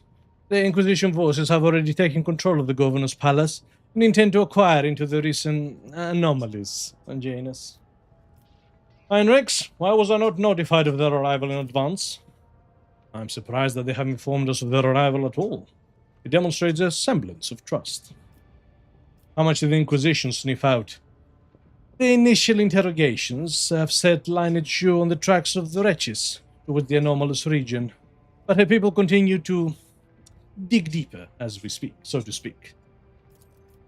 Cooperating with the Inquisition would do us more good than trying to hide the current misfortunes of the colony. I can send them a message to keep us informed about the interrogation, as a favor. If only we could throw them a bone and let them find the evidence they want, one that we can get by without. The rest could be concealed away from their inquisitive eyes, like a sand lizard setting its tail. Sometimes one must cede the battle to win the war. If someone were to walk around my domain so brazenly, they would certainly regret it. Lay open the trap, lace it with poison, put down the bait, and wait for the enemy to end their own worthless life. So, we let the Inquisition do their job. For a trinket.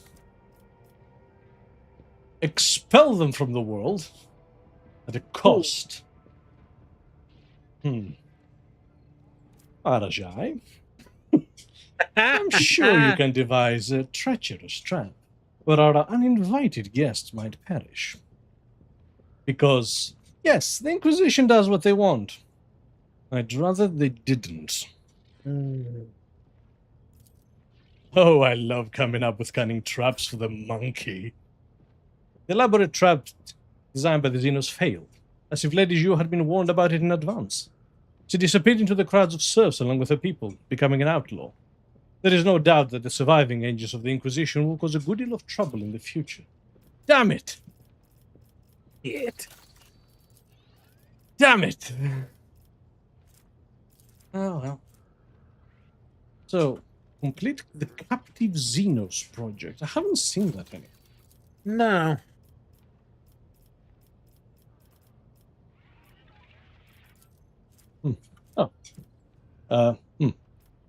It's the one that drops global security.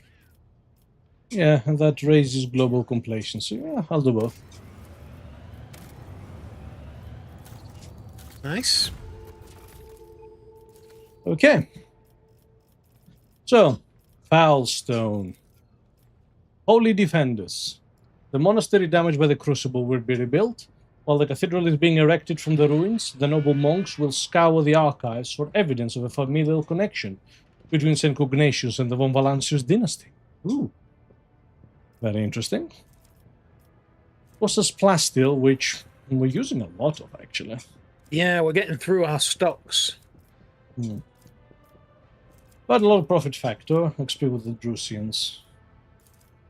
The twin-tailed comet! Oh ho ho! The holy remains of the monastery, which was damaged by the launch of the Crucible, will be transferred to the Foulstone's moon. Equipped with drives, the weaponized moon will leave the orbit and set on a crusade as a temple comet. That is insane! Good boosts, though. Yeah. And 5 profit factor. Slightly less XP with the Drusians, but we also get some of the Explorators. Yes. And global bonuses, which we might not need necessarily. Yeah.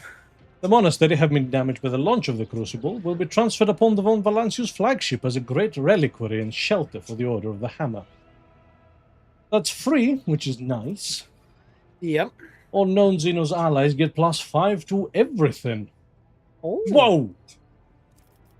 Shit. Pretty good power hammer, too. Oh, yeah.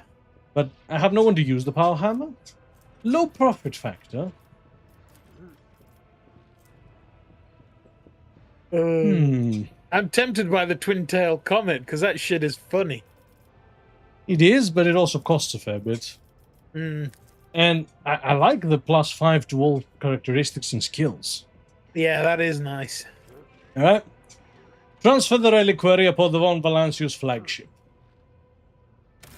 I will shelter the Order of the Hammer.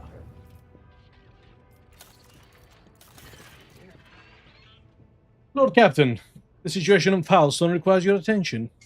One of the servants tasked with Crucible's maintenance has declared publicly that he has been liberated of all worldly concerns. For he is none other than the reincarnation of Saint Ignatius. There are some extremely questionable reports claiming that he has performed miracles. They are supported by a congregation gathered by preaching. He has asked for your lordship's permission to depart from Foulstone with the Crucible in tow, so that he may continue Saint Ignatius's work and use the relic to transform worlds, once true to the faith of the Imperium, into lush and splendorous gardens. It's an STC, isn't it, basically, we found? Basically, yeah. Which, pretty cool. Yeah. It goes without saying that such a generous gift to the Expanse would bring great renown to your lordship, but at a heavy cost. Foulstone would turn back into a wasteland, and you would lose the prestige that comes with having a charge over such a valuable relic. Yeah, that's not happening. Right. What do we know about the so-called Saint Ignatius reincarnate? Tybal Hike, a technomat from Footfall. He now prefers to be called Brother Pure Voice.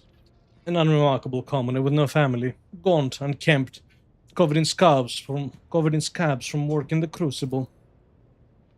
He became obsessed with it from the day it was discovered. He never left his maintenance post, never rested, barely even slept, fasting and living off stimulants and condensate from the relic's cooling circuit. Okay, say no more, really. Yeah.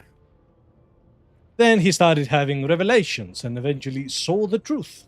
Yeah, he's been huffing on exhaust fumes and exhaust water. Yeah. So he went completely insane. His sermons are directed at commoners, appealing to them for humility and mercy. He often speaks about his former life as a saint, and many of these tales match known legends of Saint Ignatius. No anarchical pronunciations or radical deviations from the creed have been found in his words, yet. I have had plenty of experience with saintly saviors like him in the past. Whatever great cause they proclaim as their mission, they genuinely naively believe the people really do need them. If we round up enough orphans and lepers who would trip over themselves to beg our prophet for salvation, you will soon forget all about the Crucible and his holy mission. I know a few guilds of professional beggars who would be delighted to offer their services to us.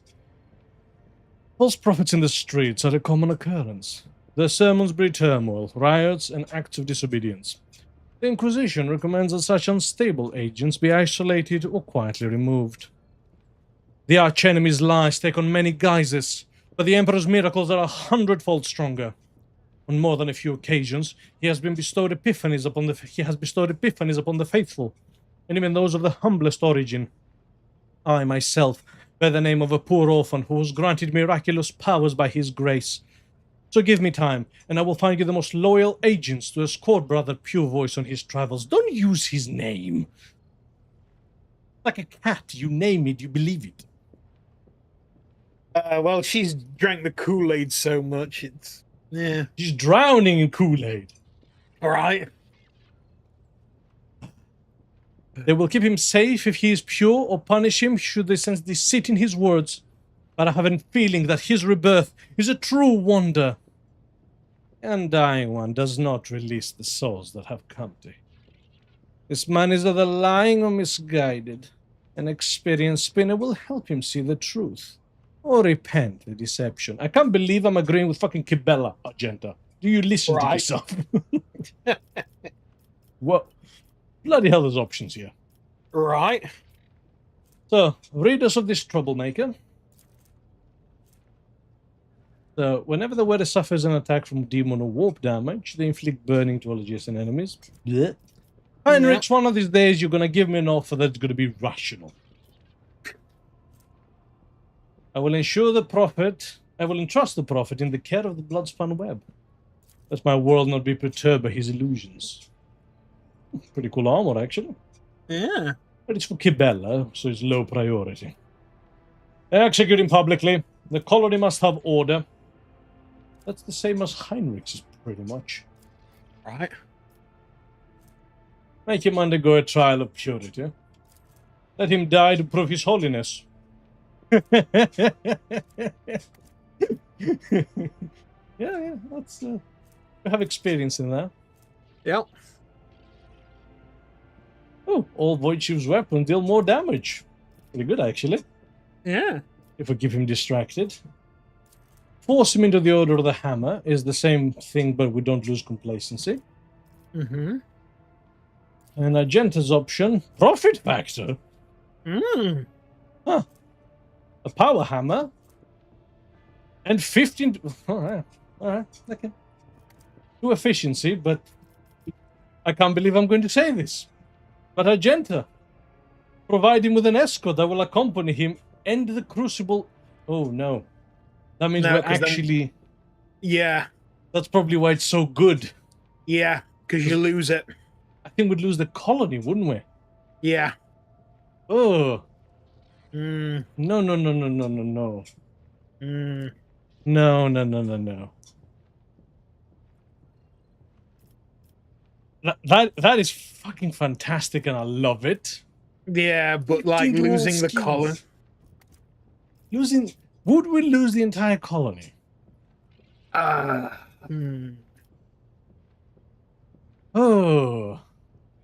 Because I don't want to lose it. It's profitable. Yeah.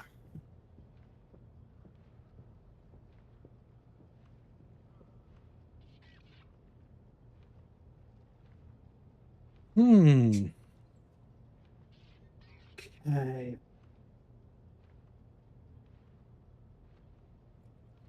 Any thoughts?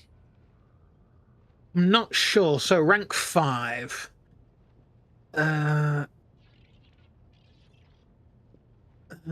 Nope, that's not the choices actually.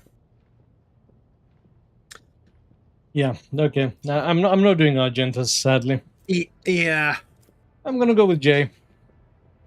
10% Okay. on our ship's weapons. See to it that the delegation of doleful wretches keeps our Saint Cognatius distracted. Gladly, Shireen. Manipulating blessed simpletons is the easiest thing in the world. There is nothing they crave more than to feel needed. The pure-voiced prophet was mobbed by an entourage of professional beggars and cripples. Upon seeing how many people need him in Foulstone, the Saint Reincarnate gave up his ambitions of spreading the faith to new worlds.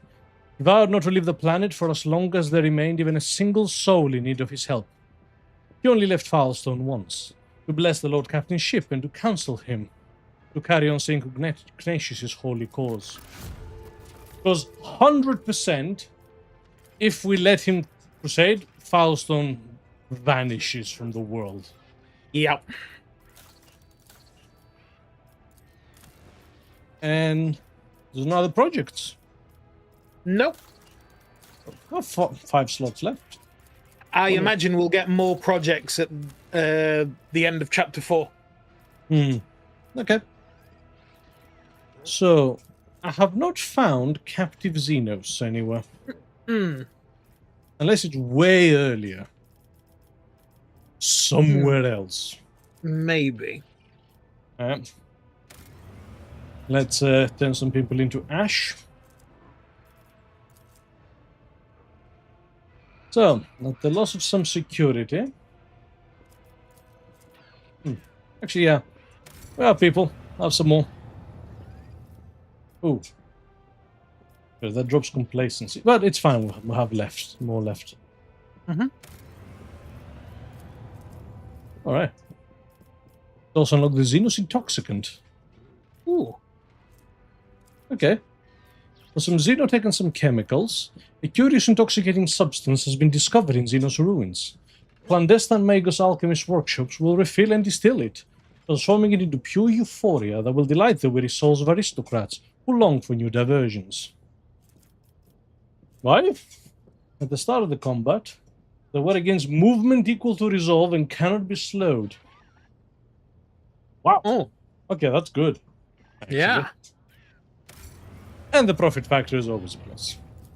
Yes. Okay.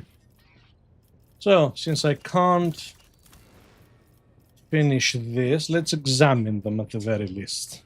Yes. Genesis' orbit is swarming with a fleet of refugees. By turning the entire world into an enormous staging point, you will save billions of lives. I like that. That's a lot of plastil, though. Whenever an ally is healed for the first time around, damage dealt by them increases. We have no healing capabilities, actually. Can turn the whole place into a pleasure world. Oh. Wow. Genesis' orbit is swarming with a fleet of refugees. Welcoming them would be pointless, but they could offer refuge to the aristocrat and turn it into a blessed world of respite for them, gaining powerful allies as a result. Profit factor's nice. But that's not a power sword, that's a primitive sword. And the Xenovivisectionary. They can be utilized as a workforce for the construction of a grand Xenovivisectory for the study of Inhumans. All witnesses will be disposed of. Yeah. Oh, I found the capture Xenos. It's on Via Boss. Okay. Off we go. Ah, there we go. Captive Xenos. Cost profit factor. That's fine, actually. It's the one that lowered the global security. Nice. That's why. Should be fine, I think. Let's give the phlogiston. While you carry on with the colonies, I'm just going to nip to the loo quickly. Back in a sec. Okay. So, what is left? Oh, Sacrilege of Creation. Oh yes, another global security pen. So, Filestone's done. Janus. We unlock.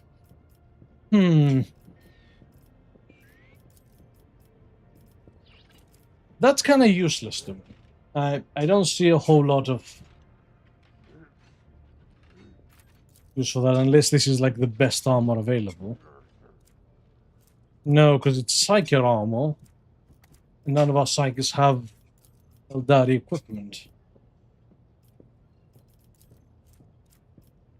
No, very well. We will save people. Yes. I have made my decision. We shall be merciful. Ooh, Dargon's lowers global complacency.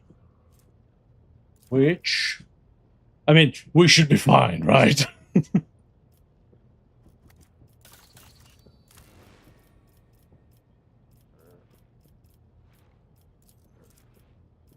This needs... it's reputation it needs with the Fellowship of the Void. And we're out of weapons, holy shit!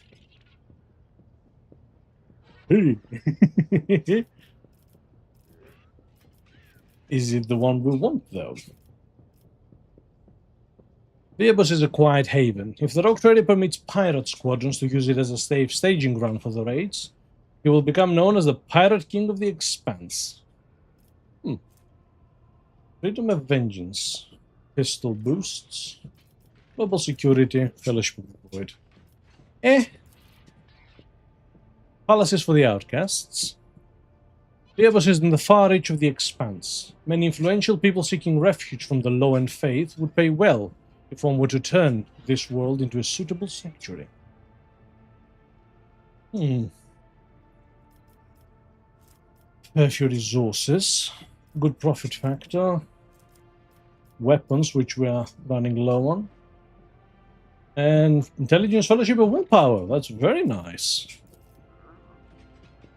This is a place to ponder the state of one's soul. A fortress of repentance, complete with an order of battle flagellants, where offer lawbreakers a chance to find solace and be reborn as a crusader. Ooh. A two-handed power sword. Ooh. Oh, I think that will be more use to us. Palaces for the outcasts it is.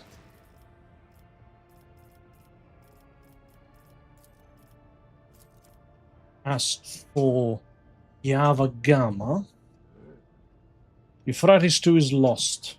The Adeptus Mechanicus now seeks new citadels for the hallowed production lines.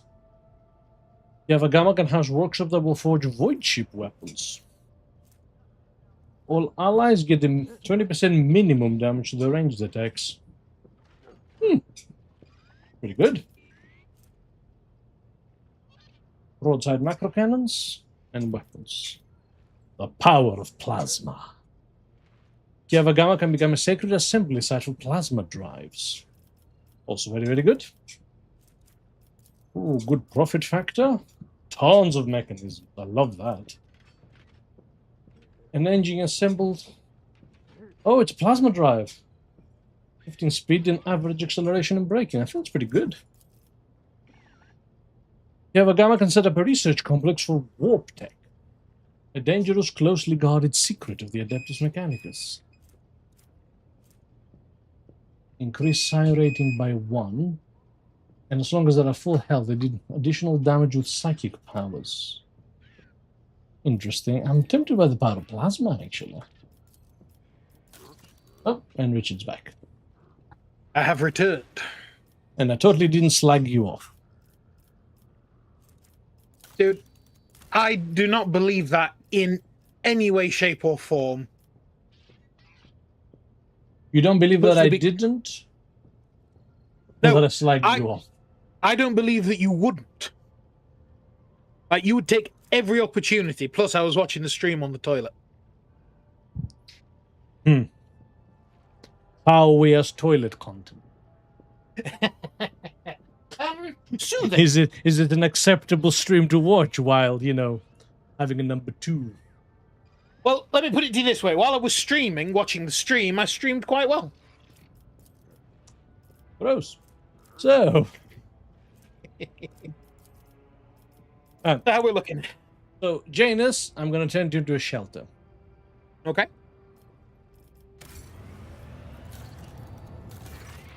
Your lordship, a monstrous storm has broken out in Janus. Apocalyptic anomalies are turning our agri-world apart, and their epicenter is the corrupted sector. Something must be done before the whole colony is destroyed. We must find the source of this madness. Calm down and report what exactly is happening. The moaning earth, the purple glow in the sky, fires crashing on the ground from above and turning all they touch to ice. A terrible noise sweeping through the cities and killing anyone who hears it. A furious storm has covered half the continent. Or we can see its epicenter from orbit. The ruins of a xenostructure complex. What we thought to be the debris buildings turned out to be a machine. And now it rouses from its sleep, emitting blue and purple lights from the spheres fused to it. The deadly spirits have become more material, and now everyone can see that they are not dancing, they are fighting. Fighting and chanting 2 names, Halcyon and Kese. Yeah, that's Halcyon. Halcyon and Kesse. Okay? What do we know about this cataclysm? Some wretch by the name of Keg has come out of the wilderness to meet his people, to meet our people. It is hard to understand him, but he has managed to explain that the soldiers that Halcyon and Kesse are fighting, Halcyon in the usual way and Kesse in a wrong, corrupted way. It seems that he wants to collaborate with us and he's trying to ask for help. Right? Have him lead my soldiers into the forest. We are ready to cooperate. The escort squad reports that the mutant has not deceived them, from what they can tell, and that the route is clear of anomalies. Our people have reached the Xenos ruins that once served as either a palace or a gargantuan machine. They have encountered an extremely high concentration of spirits. It appears the spirits are fighting among themselves, with two particularly vivid ghostly figures among them. One of them is one of these prominent spirits radiates blue light and seems to be clad in Eldari armor. The under is engulfed in purple flames and clad in a Xeno ceremonial raiment. They utter sounds reminiscent of Eldari speech, but any attempts to translate them have proved unsuccessful thus far. It's an old dialect, from a time before the fall. Order your warriors to aid the spirit wreathed in blue. It fights for the Lilithan's purity against the despicable sorcery. Even an echo of the spirit's voice is enough to understand that its cause is just. I can teach you people how to explain to the blue spirits that they are not the enemy. So strange to hear the words of our ancestors, those who witnessed the apex of our glory. I find myself rather enjoying the words of the spirit clad in purple. That one is a master of delights, a commanding prince of wisdom. So much more compelling than the pompous blue-flamed fool. Have your servant support the purple-sheathed one, and I will tell them the right words to stop the purple phantoms from slaughtering them. Bah! What does it matter that these spirits are babbling about? They both must be slain. It matter. Turn to your warriors and inspire them to fight for their home to the very last. They have already made sacrifices to get this far, so remind them what those sacrifices were for. Idea, actually. Let's see what we get. We can't see, that's my point. Oh, we can't. Oh, God. Okay. Huh. We have had some cooperation with the Eldari on this planet. We have. Let's keep it up. Sure. Tell the squad to support the blue spirits. Elliot, make sure the men know the right words. The scouts attacked, destroying the purple spirits one after the other. The blue phantoms recognized their new allies and did not harm them. Once the battle was over, the dignified spirits swathed in blue flames reached out to the scouts' thoughts, granting them visions. The planet, which was inhabited by Eldari prior to the fall, at some point became one of the many theaters of the war between the sensual excess, the dogma that reigned over the Xenos at the time, and ascetic self-restraint. A local ruler, Kesse, was enlightened and wise, yet susceptible to depravity. In his desire to transfer his soul to another form of existence, he created a mechanism that would let him take over the bodies and minds of all his people. One of the ruler's bodyguards, named Halcyon, rose up against the tyrant and mortally wounded him, but could not stop him from merging with the machine. Halcyon then gave his life to bind his own spirit to the device and continue fighting therein. This tragic conflict marked the end of all Eldari on the planet, but preserved an echo of the soul and those of their leaders. And we get a knife. That's pretty poor. Then the spirits disappeared. For how long? The bodies of the fallen and a strange relic discovered among the ruins were the only proof that, for a single day, Janus was once more engulfed in a war between long-fallen Xenos. I wonder what they each give now. Yeah. So, Janus is done. Koronus. Time to build the bastion. Mm-hmm.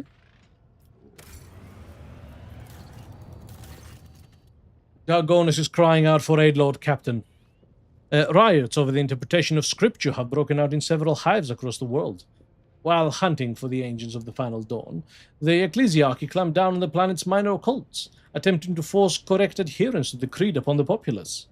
The commoners grumble about the oppression of the minor cults, even daring to claim that the holy ecclesiarchs have assumed the sole right to speak for the God Emperor. The Foreman clan, around which the disgruntled commoners have coalesced, are rallying crowds of workers into the streets in order to prevent the ecclesiarchy agents from entering the sanctuaries condemned for dissolution. The enforcers and the agents of the ecclesiarchy have been able to curb the malcontent so far, but the division grows wider by the day. Why are the foremen involved in all of this? Right. A great question, Lord Captain. This group does come up in the reports from a capital ward rather often. I can assume that this is due to the fact that their now ruined home, Scipion, they used to have a prevalent, more simplistic form of revering the Emperor. The preachers there used to teach the Scipions the importance of hard work and of the labor collective and of the labor collective's family unity, but seldom the importance of order and hierarchy. They have offered their they're Protestants, basically Lutherans or Right. Calvinists. That's the word I'm thinking for. Calvinists. Yeah. They offered their congregational a form of faith that was simple, cheap, convenient, and functional as their workloads. And now they seem to think that the priests who wallow in luxury want to take this all away from them. Is there a reason to believe that the disturbances are inspired by heretics? Thankfully, no, your lordship. The rabble-rousers zealously oppose heresy, fill the ranks of the planetary guard with new recruits, regularly outperform quotas, and attend prayer service. The Foreman clan has been actively involved in uncovering the underground devotees of the ruinous powers, and has discovered 2 large, successful operating cells. Our agents are quite confident that the likelihood of them harboring agents of the Cult of the Final Dawn is far lower than the other segments of the population. The small deviances in the creed beget large ones, and large ones beget heresy. Our faith is founded upon absolute trust in those above us, and if those people's beliefs push them towards dissent, then those beliefs have been wicked from the very beginning. But that does not necessarily make the preachers themselves wicked, perhaps simply misguided. We could pass them into the ecclesiarchy's care for education, so that they may see the truth. It would also guarantee their flock's obedience. Shireen, perhaps you should stop allowing the fat cardinals and their servants to do whatever they want to your people. Rein them in. A faith in the Exalted One is not contained within ranks and titles, but within the hearts and hands of the common people. And even this can take many forms as well. Let those who shoulder the welfare of Dargonus at least choose which manner they pray to him. Take the minor cults under your protection. Those who wish to worship him in their own way must prove their right to do so. The only help that would be proper in this situation is to provide instruction. Send one of the spinners to show how they can defend themselves. They will either take up arms to protect their faith, or bow down. So, re-educate the preachers. We get the Book of Minor Prayers. Oh, neat. Send a spinner to provide guidance. All allies get their awareness as critical hit chance.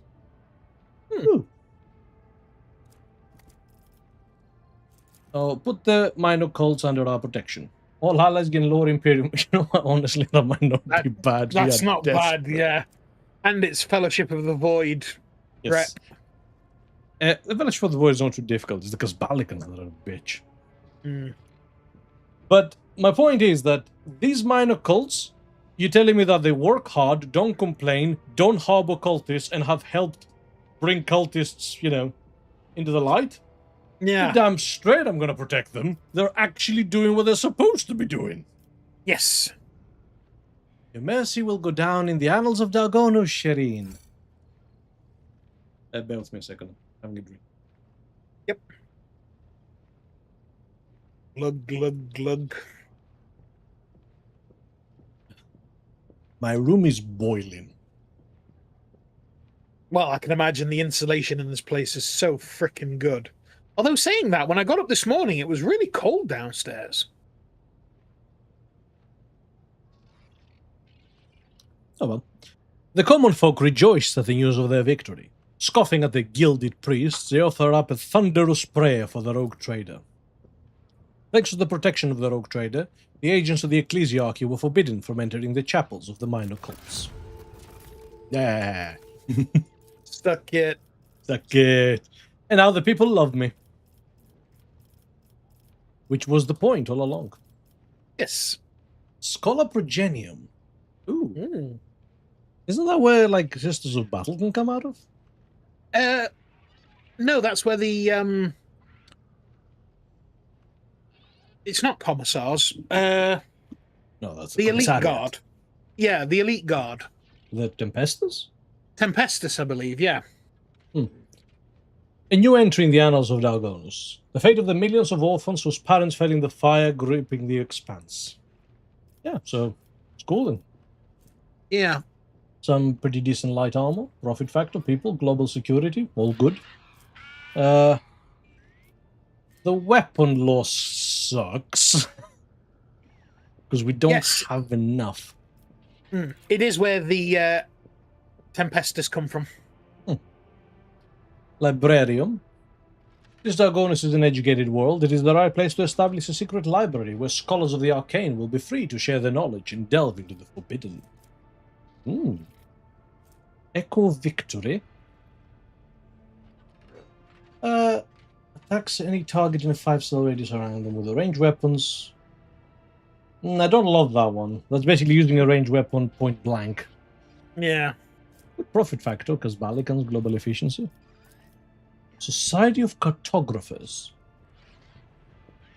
Brave captains uniting under the RogueTrader's aegis. Upon being offered invaluable charts and other assistance with their expeditions, the Voidfarers will repay the favor with goodwill and trophies. Drukari Clave. Whatever. XP with the Navy. I don't particularly love any of them. No, they're not exactly woo, are they? Yeah. 3 profit factor. That's good armor, don't get me wrong, but it's not like the best thing in the world. That's kind of pointless, though, and these are pretty meh. But they take things I have more of?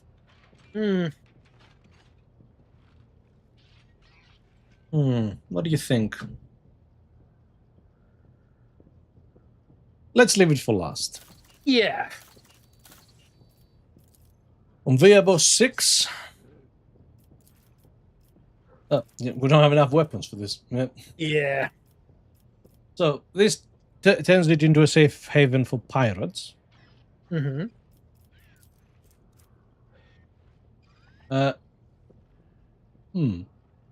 influential people seeking refuge from the low-end faith would pay well if this world was turned into a sanctuary. Oh, yes, that's the one I'm going for.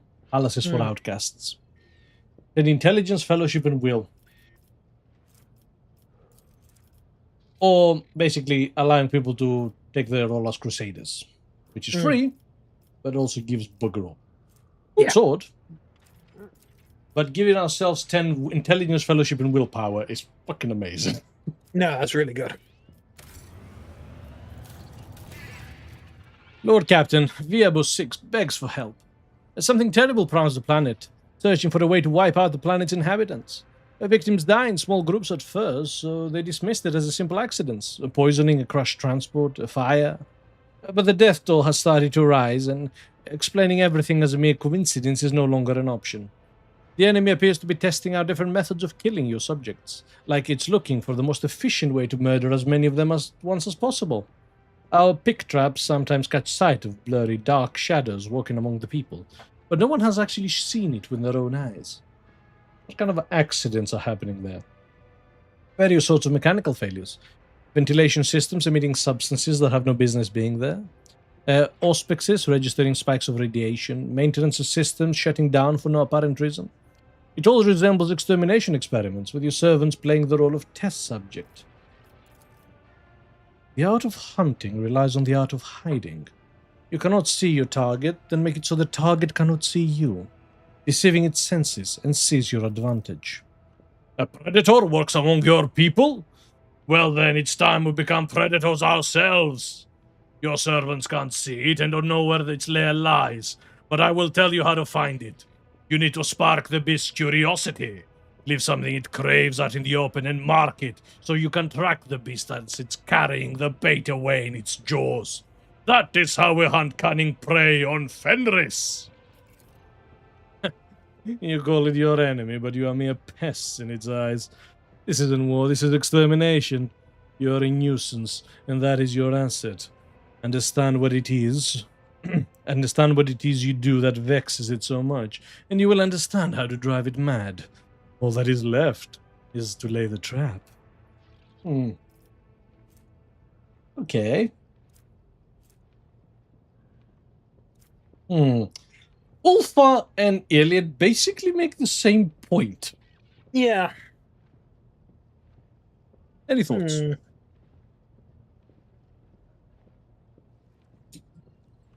I don't know if I'm just prejudiced against Ulfar's character in general, but I'm like, I'd rather go with the elf. But that's not based on anything rational other than my dislike of yes, I space can tell. wolves.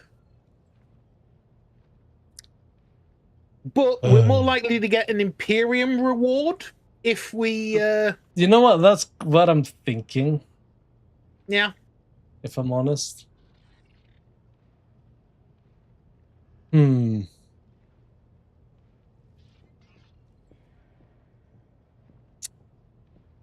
So, let's have a quick look. Can't see anything.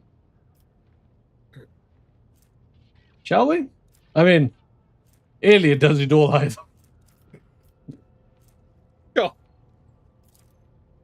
The glorious hunt of the cunning hunters. To attract the enemy's attention, a lethal incident was staged. A radiation leak caused by an open transuranium container. Shortly after, a handful of this hazardous material went missing, and the wire's tech priests were used the radioactive trail to locate the monster's lair. Cornered in its den, the monster fought its final battle and was slain.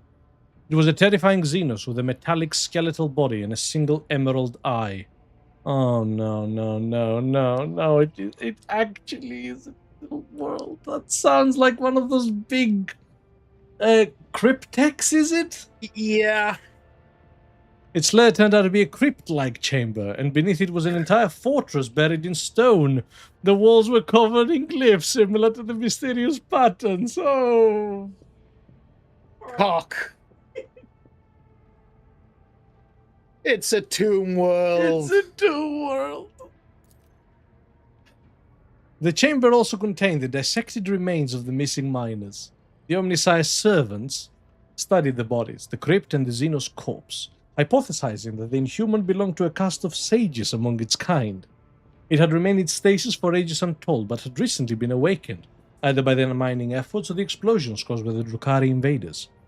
After killing everyone who had approached its lair, the creature tried to wake its brethren, but millennia of tectonic shifts had crossed the underground fortress. The creature was alone. No, it isn't. Oh. That's pretty minor, actually. Yeah. The fearsome insects. There were scarabs. Right. Oh, no. So that's cosmic horror shit. We know what it is, and I'm shouting through the screen. But they can't hear me. The fearsome insects, the ones that assailed the colony, were the only tool the Xenos had left, so it chose to lie in wait. But when the heretics of the Final Dawn sabotaged the fortress's reactor, in their attempts to destroy the planet, the Xenos grew restless and started searching for a way to exterminate the humans. Now the last Xenos survivor was dead, and so was its entire race. Or at least, so prayed every citizen of Viabos 6. Can I have a picture of what it might possibly be? Let me have a look for you. Because I think it's called the Cryptech. 40k Xenos Necrons. Okay. We also have the Sacrilege of Creation. Lows global security, though. It's fine. We need weapons and mechanisms. Yes. That's a little bit of heresy between friends, am I right? A little bit of heresy as a treat. As a treat. Oh, yes. And here I was going to go with the power of plasma. Oh, yes. So, the Adeptus Mechanicus now seek new citadels for the Hallor production lines. Gava Gamma can become a sacred assembly site for plasma drives endowed with the Emperor's grace. We get a pretty powerful engine, good profit factor, tons of mechanisms, efficiency and efficiency. Because our alternative is all allies gain 20% minimum damage to the range attacks, which it's nice. Don't get me wrong. It's basically ones turn into twos on the dice. Yeah. But it's only minimum damage, so... and it's only on ranged attacks. Yeah. And I feel our range companions don't really suffer for damage. No. These are still pretty good macro cannons, though. And Warp Revelations allows us to study warp stuff. So we have an increased psi rating, which is pretty damn cool. And XP with Explorators. They're all good here, actually. I don't know. What do you think? I still think the power of plasma. How so? Because you didn't bother your brain on the rest. Yeah, no, sorry. Because we get... Oh, wait, no, is it... No, it's not, sorry, the power of plasma. Skyberry? No, that was the minimum... yeah, it's the minimum damage. Yeah. They're all pretty equivalent here. Yeah, they really are. Global efficiency is nice, but it's pretty much maxed out by now. Yeah. The security doesn't really hurt. And, well, good for profit factor. We're almost at 300. Yeah. Could always use more, like. There's never enough profit. Profit. That's actually a good impression. Thank you. I've been smoking 30 a day in preparation. I like the visor. It's cool. The visor is nice. That's still more damage, ultimately. That's not bad. It's more damage, it's nice, but... That's a pretty damn good macro cannon. Medium range, broadside, 5 shots, 30 damage each. That hurts. That does hurt. That's a damn good plasma drive. Mm-hmm. And even more profit factor. That's the only thing that doesn't give us profit factor. That's XP with the Explorators. What do you think? I wish I could see that. I wish I could put it down to a vote. Yeah, I really don't know. They're all equivalent. They all give something.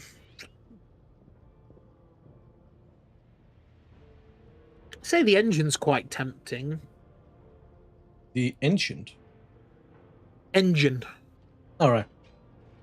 The engine's tempting. The broadside's tempting. Yeah.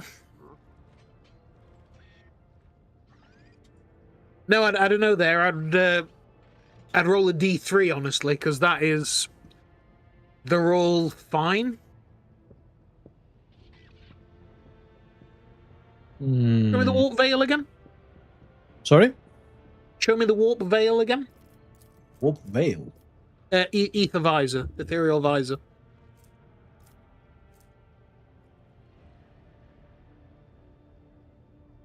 It is nice.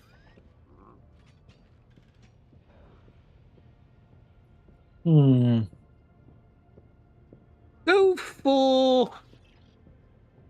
I don't know if there's any better engines or better guns. That's the thing, yeah.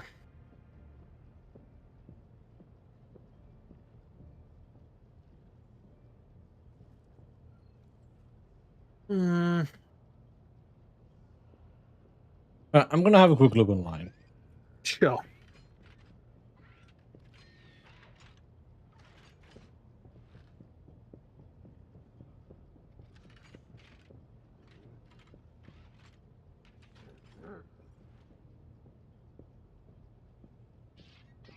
So...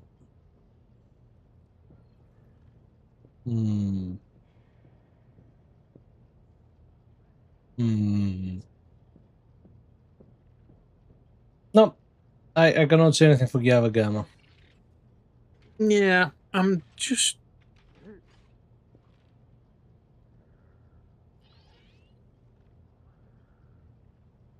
That's just the actual results of what you get. So yeah, no clue, actually. Yeah, I really don't know.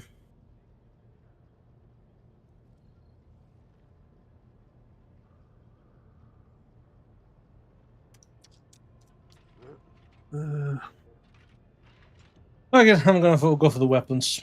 That way we get a bit right. of a buff at least. Your Lordship, a cryptic message arrived from Kiavagama. The Fabricator Sensor reports that they have beheld the eye of the divine. I request details from your less devout servant. And they clarified that the Inquest group, which has been investigating the many inexplicable events that have taken place on the planet, followed by a trail of mysterious binaric harmonies, and came upon an ancient and abandoned data complex. It is connected to the Manufactorum by a maze of communication lines and contains a gargantuan data loom. The mechanism markings show that its designation, or should I say, its rather menacing name, is Null Caliph. Null Caliph is immersed in sacred astrogational calculation and has shown no inclination to make contact. The tech priests that connected it to it were punished for the intrusion with the lethal injection of their mortiforce. The lethal ejection of their mortiforce. The only thing they managed to find out is that the spirit of the Datalum is not bound with the vows of compliance that would normally restrain a machine spirit of such power. This astoundingly mighty entity bows to no one, driven only by its own aims. What is this abandoned complex? It is an ancient production facility, far older than the colony itself. Some assembly lines bear the marks of the Cognizance fleet. Perhaps the first explorators who came to the Expanse set up a station on the yet uninhabited planet. The station was then consumed by the developing industrial colony and eventually forgotten. It is possible that whatever plans they had for it were so clandestine that its creator's deaths ended up casting it into oblivion. The catalogue contains no data to support this hypothesis. It does, however, contain the designation Null Caliph. The Null Caliph Initiative is a project of the fabled Archmagos Opticon 107, whose function was the initial exploration of the Koronus expanse. All information on this project was removed from the catalogue as per the Fleet Conclave's decree following Permissibility Hearing 1-6. By the same decree, Archmagos Opticon 107 was stripped of his title as the Conclave's Prolocutor Supremus. Want to know more about the data loom? What is it? A sacred computational mechanism of great power. Its body is vast, and the wisdom and mettle of its machine spirit would befit an imperial titan. Machines of such might and splendor are kept carefully hidden from the eyes of the laity and worshipped on certain planets as great Logis oracles, sacred angels of the Omnisire, or demigods. Null Caliph's structure includes remarkable pieces of archaeotech, parts of it extending far through Kiavagama like a void kraken's tentacles. We now know where the warp transmitter modified by Cubis Delphin came from. It must have been part of this mechanism. The data angels that we encountered earlier were born of its cogitational might, full of vigor that soar around its computational aura, which radiates into the noosphere. Their response to our presence has been favorable thus far. Do you have any idea what it might be calculating? All we have is a hypothesis, according to which Null Caliph can seem to the warp similar to a navigator. Any interaction between technology and the warp is, as you are well aware of, kept under the careful supervision of the Adeptus Mechanicus, so you can imagine just how unique the mechanism is. According to the Magi, it can calculate routes throughout the materium without rest or fear of corruption, given the fact that it has no human soul. They claim that its power is comparable to that innovator of a Navigator house. Apparently, Procedure 0C was initiated by this mechanism to integrate Magi with high psychic potential in order to expand its own computational capacity. Right now, its calculations are severely hindered due to the weakened state of its computational powers. We assume the termination of Procedure OC contributed to this. Have we tried talking to it? The great calculator seems indifferent to us mortals. It has expressed a lack of desire to interact with or destroy us. We have studied the noospheric remains of the tech priests who dare to reach out to the Null Caliph. Their minds contained experts of the dictates of Procedure OC. These traces were brimming with anger. The great machine spirit, which identifies itself as Null Caliph, bears potential as a valuable ally, one that could replace the need for navigators comprised of fallible flesh. We must make contact with this holy entity, for to do so is to honor the Omnissiah's tenets. That the tech priests who had the audacity to disturb the Null Caliph were deprived of their motive force is a testament to the mind of its data voice. I hold the knowledge to create a mediator that could interface with a fearsome machine spirit and ease the burden of its revelations on unprepared minds. If it stares into the warp, then it's vulnerable to attacks from the warp. Never thought I'd ever suggest something like this, but if we want to make that machine obey us, we should assault it through the Immaterium. Navigator data loom? This abomination makes a mockery of every Navigator house's legacy. The fact that its very existence is profoundly sickening and vile. Null Caliph must be destroyed post-haste. Allow me to send word to the other Navigator houses. They will waste no time in dispatching their forces to destroy the monstrosity. Ah, Cassia, I'm afraid automation comes for us all in the end. Will bronze still need tying to sticks? Oh, yes. Cracking. By the way, I found that Necron we were looking for. Oh, yes. I dare... okay, I'm going to have to do this manually. Go. Yeah. I was right. Yep. That Bang on. absolutely matches the description. Yep. Oh, yeah, sorry, I was swapping back to your stream. Yes. Yeah. It was a cryptech. Cryptech. So, if Pascal makes a mediator, we get some complacency. Mm-hmm. And a cognisimulacrum UF ultima octodecimum.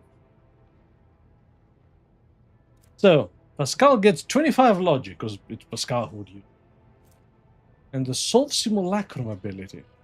The character must pass a logic test with a minus 167 penalty.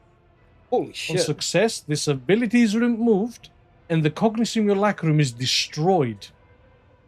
The 25 bonus is lost, and the character permanently gains the paradox solved feature. Oh. So they just get the ability to do the heroic act. Yeah, Holy they can just shit. pop the roll whenever they want. That is immense! Ah! Doing an alliance with it has the exact same thing. Yeah. We get security if we accept Idira's or try to bend it to our will. Or destroy it. 5 torpedo speed, that's nothing. Yeah, no. We're talking to it, aren't we? We are indeed. And we appreciate that just by talking to it, it's actually we're better than Pascal. That's what I mean. Our persuasion is immense. Right. Right. Any considerations from you? Yeah, I'm down for talking to it and getting that sweet item. Because the other stuff is just not worth it at all. Right. I want to check something first, though. Okay.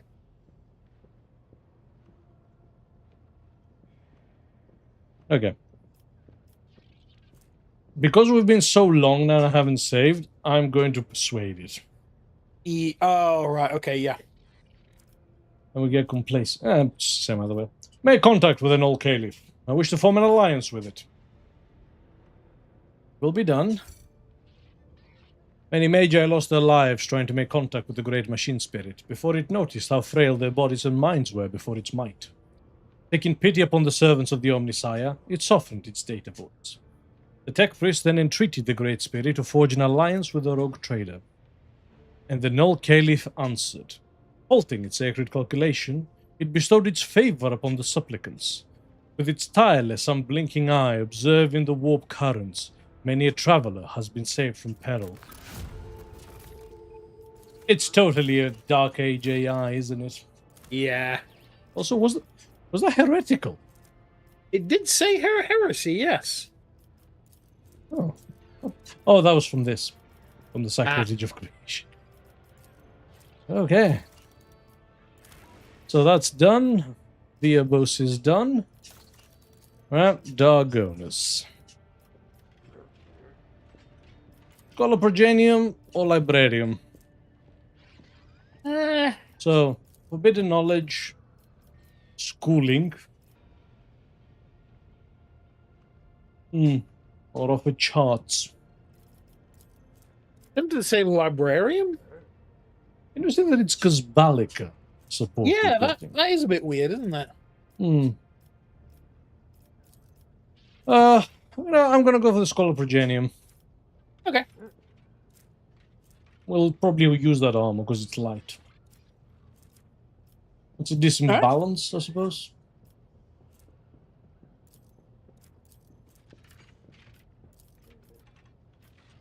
And we save the orphans. Yeah. And as a ex-hell diver, or rather, hell diver on holiday, we always save the orphans.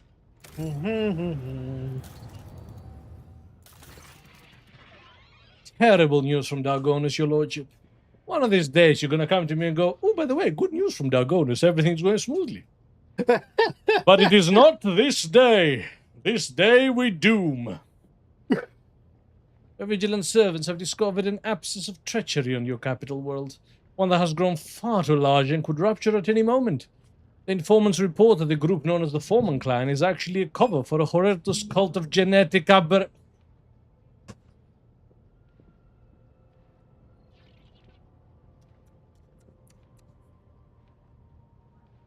They're everywhere. Cult of genetic aberrations who currently have their people in every echelon of the Hive. They are traitors to the purity of humanity. It must be me all along. The Denim Thief Club. The Denim Thief Club. Completely distinct from the Gene Stealer cult. That's the legally distinction, isn't it? Yeah. They are traitors to the purity of humanity, traitors to the creed, rebels and heretics. Apparently their unholy sermons speak of the 3 sorrowful phalanges of a finger, pointing the way to retribution and unity. What exactly did my people find out?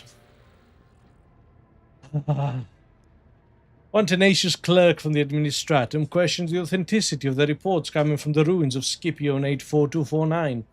He personally observed the debris removal and entered the lower levels of the fallen hive.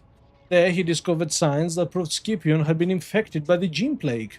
Thousands of corpses of the extra-armed abomination had been buried in a mass grave. He also found the remains of Achilles Canlander's people. It seems they had noticed the signs of corruption in the traitors, aiming to cover up their crimes, burying the misdeeds under the ruins of the hive. On the way back, the clerk's transport was destroyed, but he miraculously managed to survive. Now the heretics think they have covered their tracks once more, and so continue their plots, oblivious and unprepared to our attack. What is this new? These abominations look like the ones on my ship. The same cursed brood? I'm afraid so, your lordship. The descriptions from Dargonus are quite similar to what we have witnessed ourselves. The same deformities, the same underhanded tactics. Either they are kin to our aberrations, or they are another branch stemming from the same foul root. So what is this mutant plague? A horrendous distortion of the human form. It seems they have spread their poison by biting and enslaving their victims. Some of them are indistinguishable from normal humans, while others are disgustingly ugly. The heretics hide them from prying eyes. They seem to be connected by a common consciousness and are absolutely loyal to the despicable cult. The astropathic choir master of Dargonus has suggested that the cult may be behind the extermination of the psyches on the planet. He can sense the ghost of a powerful consciousness of some sort. No. No. Not the shadow in the warp. Sanction Psyches we have gathered on Dargonus are preparing for the psychic engagement. They are disciplined, powerful, fearless, and will remain unwavering against the blows of our sinister enemy. So the Foreman clan is a cover for this disgusting cult? Indeed. They probably began by recruiting workers. It is easy to blend in with the laboring riffraff. Posing as a union of technomats, they were able to conceal their secret operations and infiltration into the upper echelons of power. Each new crisis allowed them to gain more of our trust and resources. And the most despicable in all this is that they have perverted our faith. They revere the God Emperor in the form of a four-armed monstrosity. Their prayers are full of hatred towards those in power and promises of a reckoning when their dreadful deity will come and equate them with their oppressors. With us, that is. And many fools and troublemakers have fallen for their lies. By letting them infiltrate the other hives, we allow them to spread like an epidemic. Now the cult has cells everywhere. When your lordship stood up for the minor cults, they received a golden opportunity to recruit more openly into their ranks, which are now brimming with fools who have yet to realize that they are partaking in a heretical conspiracy. Yeah, that one's on me. That one's on me. Heinrichs, what are these mutants? They're called gene stealers, and they are not simple mutants. They are a xenos plague that breeds inside the human brain, forever distorting their genetic makeup and enslaving them to their brood. This is much more threatening than the Drukhari fleet that ravaged the capital earlier. If they are on Dargonus, then they will try to overtake the entire planet sooner or later. The messengers of the Great Devourer. My king can sense the shapeshifters, but you should stay vigilant, Elantark. For a species as psychically weak as the monkey, their arrival may spell death. So, in one of the worst bits of writing Warhammer has ever had, which is a gene stealer killed an avatar of Cain by infecting it with the gene stealer viruses. You are shitting me. I am not. I should remind you people that the avatar of Cain is made of metal and fire. There is nothing to infect. Oh, yes. God. It's like he bit the support beams and they became gene stealers. Utter rubbish. You know what gets me? The avatar of Cain has always been absolute kick-ass on the tabletop. Yeah. Like, if you try to find the avatar of Cain like it's portrayed in basically all Warhammer lore, you will get your ass whooped. You fight it with, like, anti-tank weaponry. You don't send a single lone space marine. That thing can take out a Primarch. So, and yet a gene stealer killed it. Don't fucking... What forces do they have at their disposal? The heretics mostly consist of workers, but some have infiltrated the guard as well. The weapons are primarily made of repurposed industrial machinery. The cultists are fearless and will readily sacrifice themselves for the sake of the common goal. But the worst part is the psychic threat. We cannot even begin to gauge it. We fear that the tribes of the engine vandals will support them as well, partially influenced by the plague and partially lured by the promise of a good raid. We have to act. Absolutely right. It is impossible to negotiate with the degenerates. Our only option is to completely annihilate them. We should start from the top. Should we attack decisively and quickly, or should we slow our hand by bringing assault vehicles into the capital to gain an advantage in firepower? Do we quietly eliminate their leaders, or do we rain destruction upon the infected territories and cleanse them of traitors? Maximilian, raise the people to battle and publicly proclaim war. Tell people that the heretics are hiding among them, and the millions of loyal subjects will grind the thousands of traitors to dust. May Dargonus cleanse itself of this filth. Marazesh Kostik laughs and shivers down your spine. Let others sully their hands. Just one beacon, and my kinsmen will descend upon the affected hives. Perhaps they will cause some additional casualties here and there, but have no doubt none of your enemies will survive, even hiding in their little nests. The cleansing should be thorough. A good few wrecks of dead ships still linger in orbit after the day the Xenos scum attacked your world. Command your fleet to pick them up and send them plummeting towards the nests of this spawn trying to encroach on your domain. Since all of them are linked by a common will, we should start by launching our attack there. If the astropathic choir could drown out the voice of the brood, we would be able to launch a sudden strike and act quietly enough before the enemy could restore cohesion and alert their forces to their assault. Hey, Heinrich, you finally came up with a good set plan. Yeah.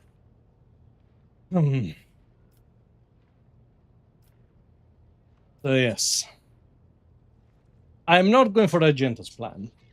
No. I'm not going for Marja. Although I like the style, right? I have to say that. Oh, okay, that's a clever creative solution. Yeah. So I kind of disagree with chucking ships from orbit on my capital world. Yes, I think that's going a bit too far. And yeah, Heinrichs, for the first time, has a good plan. Yeah. Heinrichs, prepare a plan for a psychic attack. After that, we shall surprise assault the cult's headquarters. I will send the Inquisition directives developed specifically for this scenario to Dargonus. At the appointed time, the enforcers started their simultaneous raids in all the hives of the capital, relying on stealth and surprise. They did not use heavy weapons of war. At the same time, the astropathic choir launched a truly devastating attack on the grim psychic shadow hanging above the hives of Dargonus. The attack stunned the brood of heretics and temporarily cut off their psychic communication. But the heretics did not go down without a fight. Soon, an enraged outcry of psychic energy from the brood swept through the hives, plunging the dynasty's brave warriors into horror and bloody insanity. The astropathic choir managed to drown it out with their menacing chants, but this was a test of wills, and only the most disciplined and steadfast psychics withstood its sheer force. The element of surprise facilitated the swift extermination of the cult leaders, leading the rest of the heretics to lose heart. The filthy shrines of heretics were set ablaze. Only one thing filled the RogueTrader servants with unease. Inside the cult's main temple, they found the den of some grotesquely enormous monster. It was empty. They did not find the beast. If the Emperor had been merciful to Dargonus, the monster would surely have perished in the fires that had engulfed the hives during the cycle. Oh boy.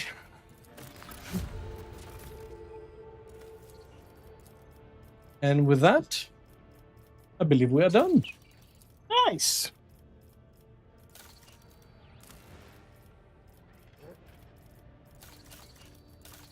Oh.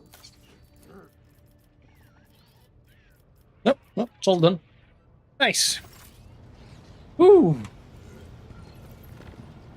Well, Oh. that was an experience. Yep.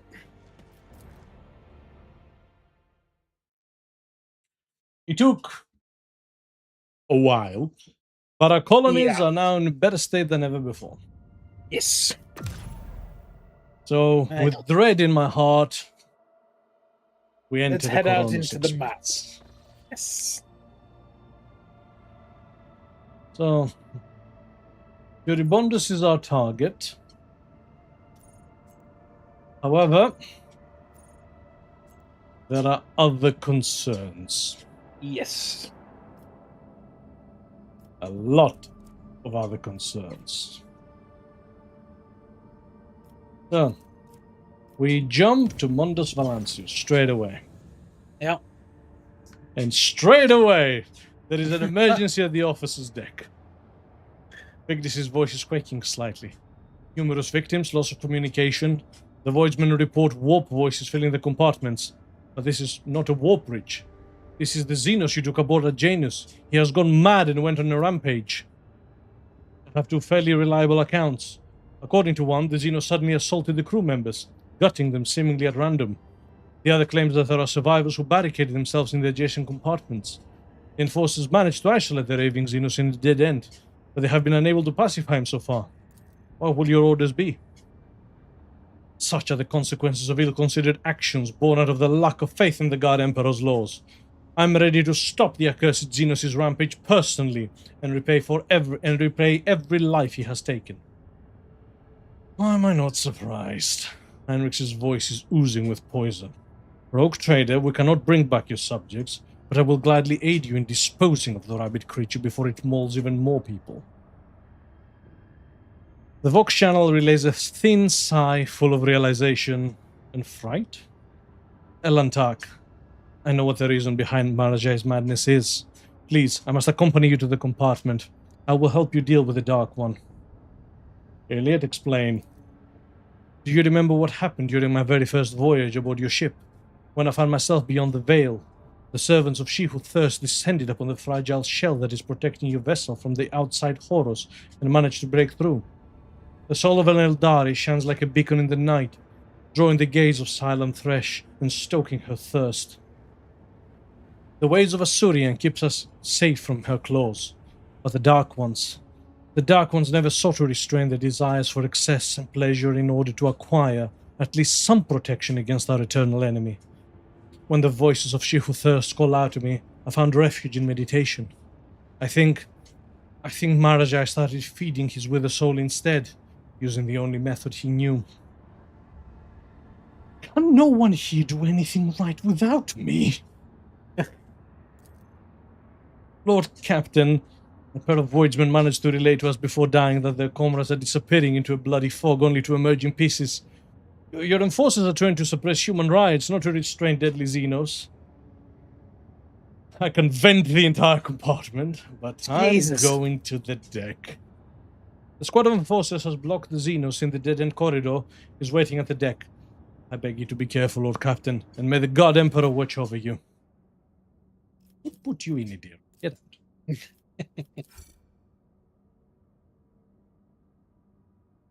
out. Yes? Yes. Yeah, we need to bring Elliot around for this, don't we? Yeah.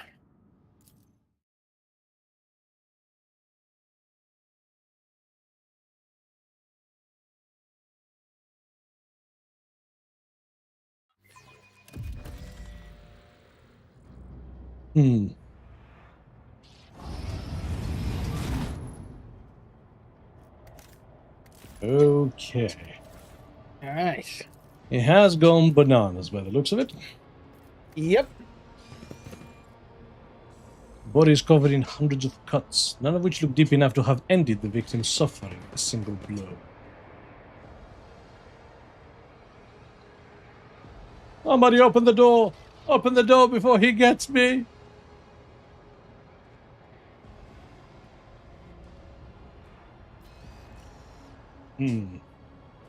Victory awaits! Right there. Ooh! A Mars pattern plasma gun. Double Russians, right? So, slightly less armor penetration, more damage. No special abilities, though.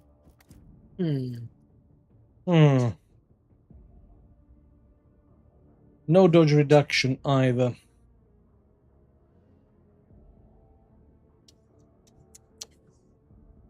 I might stick with the Stellar Neutrona, you know. Yeah. Yeah. The slightly less damage will be offset by the increased armor. Yeah. I'll lay claim to the stars.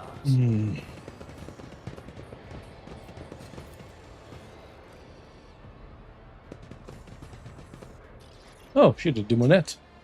Do you want to explore behind us first before we head up the stairs? Behind us where? Oh, no. There is no... Yeah. No, there's no other way to go. Lord Captain, God Emperor be with you. With all of us, too. The Enforcer can barely suppress the tremors running through his body. Only you can deal with his spawn. Permission to report, your lordship. It started a few watches after the translation. Well, actually, they say this associate of yours had been acting strangely even before that. It's as if he started hearing things. He was swiveling back and forth, barking something in his Xenos tongue, and then he grabbed his blade and sliced his hand open. His own hand! Then he suddenly howled and lunged at the people nearby. The voice of She Who Thirsts. He heard the call. Any of our kind who find themselves beyond the veil become tempting prey for Silent Thresh. and your technology that protects the ship from her baleful influence cannot drown out the sound of her maddening voice. Can you see that demonette, by the way? No. The officer looks behind him, glances around the deck, and turns to you with an alarmed expression. See who, your lordship? Whom are you referring to, Lord Captain? Interesting. Oh. Where's Marajai? Who? Oh, the Xenos. He's holed up in there. He nods at the barricaded gate. He corralled a number of crewmen in there like Groxes to a slaughterhouse. All we could hear were screams. Well, we couldn't save them, so we locked him in there so he couldn't crawl back out. Unless he finds a crack to squeeze through. The prospect of having a rabid Xenos crawling inside our bulkheads makes my heart sink. No, we ought to drag him out. Then we either put him on chain or, forgive my bluntness, Lord Captain, we swat him down and forget he ever existed. Who were the victims of the massacre? Anyone who could get his hands on, your lordship. Officers, serfs, a technomat. He even attacked a servitor, though that didn't last long. He just tore its head off. The rest of them, though, the Xenos scum tortured the life out of them. You can see the color draining from the officer's face. I've heard enough. I'm heading inside. We'll unlock it right away, your lordship. If only there was a way to flush the fiend out without going in. He stops and pales even more. God's mercy, I completely forgot. The late technomat, he turned on some security system right before he bled out. We figured if the Xenos thinks about showing his face, those systems will get him. The point is, we should go with you, your lordship, with your permission. It just wouldn't be right for the Lord Captain to go in there alone. God Emperor help us all. The officer tries his best to speak calmly, but his voice is quivering. The thought of going inside the compartment that has become a death trap fills him with dread, bordering on panic. Something I want to check, actually. Argenta. Yeah? She can't wear power armor, can she? No, I don't think she has the proficiency. Yeah, in fact, must not have the feature Adeptus Sororitas. Why, though? Yeah, because I thought sisters wore power armor. Yeah. Oh, incidentally, I knew these shields better. After leaving a combat tactics area, they retains effects until they move to another combat tactic area. That's actually really good. Yeah. Shockingly. Yeah, okay. Yeah, nice shield. That can work.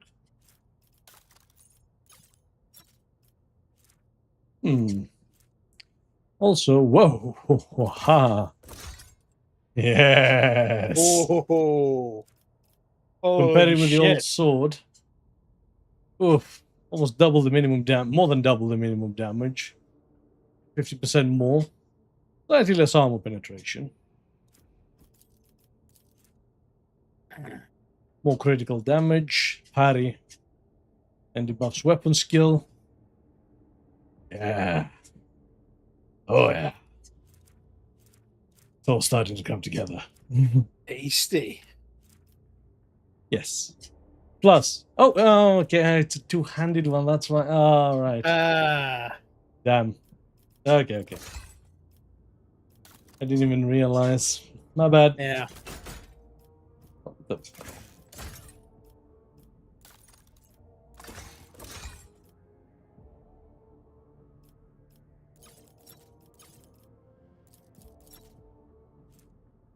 I was really hoping. Anyway. How does it compare to the Roxo? The fact that the Roxo does 3 strikes really puts it in advance, doesn't it? Yeah. Anyway. So yeah, she can't use power armor then.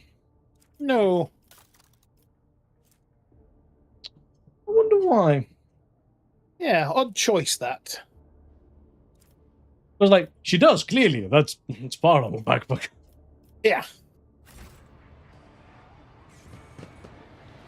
Who is this? Is it the ruler of this vessel and the master of the lost child? Closer. Let me get a good look at you.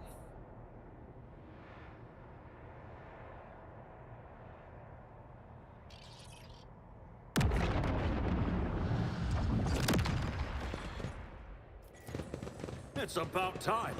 More demonettes. I can hear the beating of his heart, the roaring blood in his veins, pulsating fear in his dark soul. Black soul, pardon. Nothing escapes my sight. Oh, that's the surgeon's gloves. And an advanced medkit. What's the half? That's a demolition situation, so When the faithful Agenta. are idle, heresy grows. When the time comes for me to step into this world, he will be waiting for me.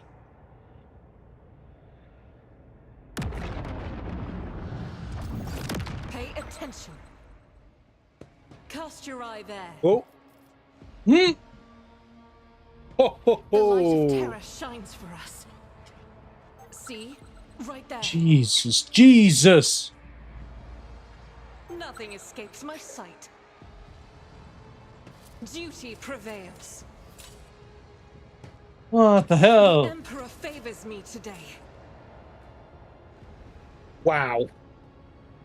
Never doubt me. Duty prevails. The Emperor favors me God today. damn.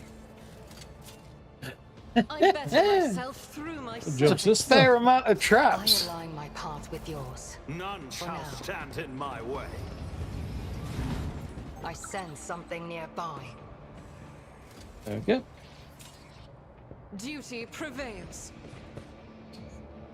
Come, because the prince wills it. The souls of all his progenitors belong to him alone. None will escape his embrace.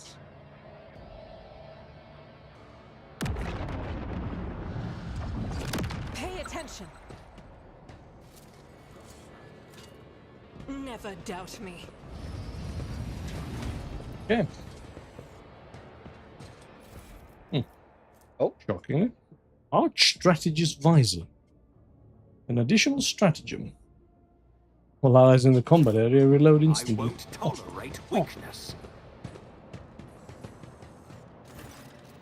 Marajai jerks his head when you appear.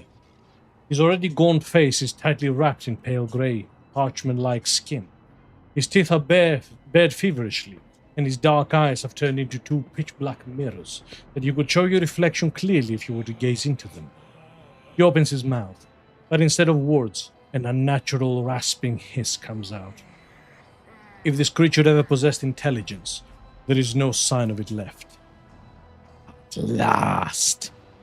The resonant voice that has followed you on your journey through the decks sounds like it's coming from every direction, chilling you to your bone. At last we meet, my poor child. Look at him, mortal. Look at how he yearns to return to the one who caresses his kind. To the one whose caress his kind rejects so stubbornly. Come, child, follow my voice, and my prince will grant you all the bliss and torment in this universe. Elid exclaims something in the Eldari tongue. The elucidator fails to process her rapid and elaborate speech. Without waiting for Marajai's response, he turns to you. My Darkin has lost himself in the fight against the pool of she who thirsts. Allow me, Elantak. However great our differences are, however dissolute and depraved the dark ways may be, I cannot blind my eyes and let Silent Thresh take him. The warp spawn laughs musically. Sooner or later, all of his kind will step into my embrace. The prince is patient. The prince knows that every Eldari soul is already his. The demonet's voice suddenly forces itself into your mind. But if you let me get close to the lost child, if you lull him into letting his guard down, the prince will reward you, Maximilian. The soul of his pathetic Xenos is a small price to pay for the blessings that come with my master's favor. We'll try to bring him to his senses. The Drukhari stares at you without thinking, teeth still bared, his frenzied expression frozen like a mask. You hear hissing again, this time lower and angrier than before. This unit has received a sign from the Omnisire. Pascal points at the metal platform between Marajai's feet. The transfer plate upon which the Xenos has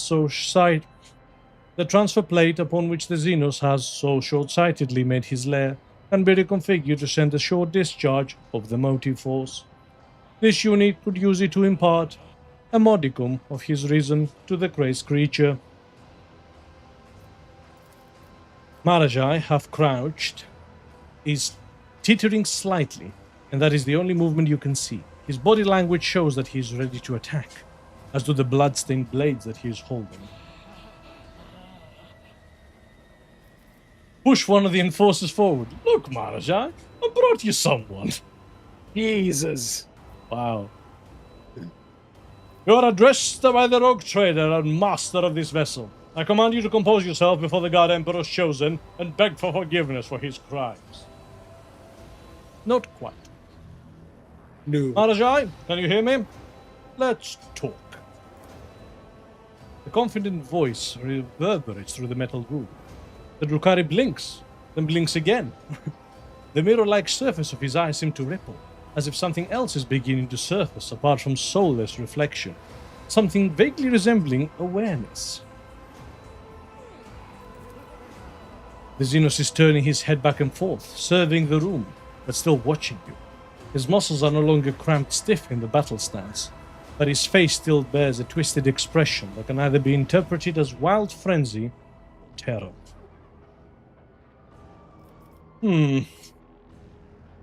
How many disjunctions did you survive in Komora, Marajai? The warp is powerless as long as you refuse to let it take hold of you. Master yourself. That's how I've been doing it. Your words appear to have reached Marajai's mind. He shakes his head and closes his eyes. Then you watch him take a deep breath and relax his shoulders ever so slightly. The laughing in your head turns feral. Why are you confusing and tricking the lost child? The end is decided. The end is inevitable. Who decided that? Did I decide that? No? Then we keep going, demon. What about all the talk of the great Eldari race? If only you could see yourself now, you worthless quivering beast. A mirage was all it took for you to soil yourself. Marajai blinks and his eyes ignite with a familiar look of fury and wounded pride. I will rip out your tongue and make you swallow it piece by piece along with your own teeth. The air behind Marajai ripples. And you watch as the demonette's faintly visible silhouette bleeds out of thin air. The horrible mouth is sneering triumphantly. The large pincer is raised higher and higher. And we can let her do it. Oh, I wow. love this game's choices. It really lets you go there. Yeah, I think that is the most free I've ever felt in an RPG, which is saying a lot. Right. Granted, we're still locked behind our own morality and personal choices. Sure. But that is not like the universal standard. You can't play a complete psychopath whose, opinion on things changes one second to the next. Yeah. Who's dogmatic one moment and heretical in another. Like, you won't gain much out of it, but... It can be done. Complete and utter monster. That's the best feature of RogueTrader. Yeah. Marajai, behind you! The demonette brings a pincer down on Marajai's head and clangs against his raised blade. Marajai crouches and shoves the shrieking warp entity away from himself. No, no, you are mine, Marajai! You are mine!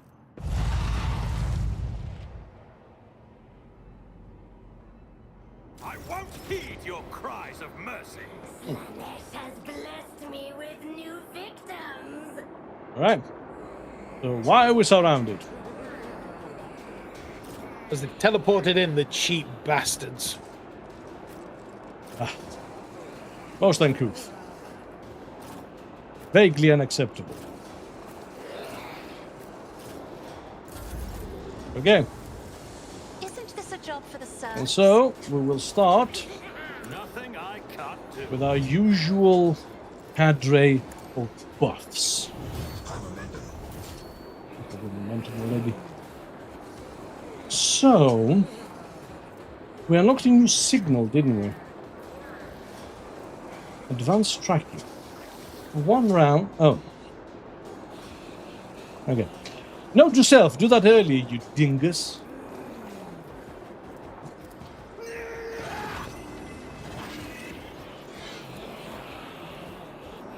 Not a problem. But for at me. any rate, I think we're ready to act. Oh, why are our enforcers turned? Oh, have they been like corrupted? Looks like. Can we free them?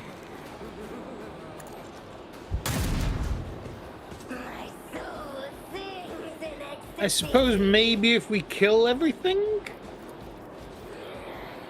Me? If you insist, Lord Captain. Again. I'm not accustomed to being ordered around. I am unsatisfied. Are you satisfied? If I may, Okay. isn't this a job for the serfs? We'll stabilize a little bit. And, yeah, Maximilian doesn't have air of authority. So let's give him that. Shall we? Yeah. I am a navigator, not a servitor.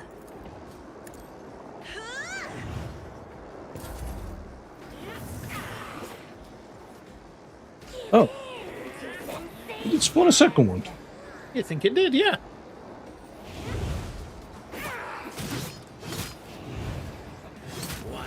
Oh, shit.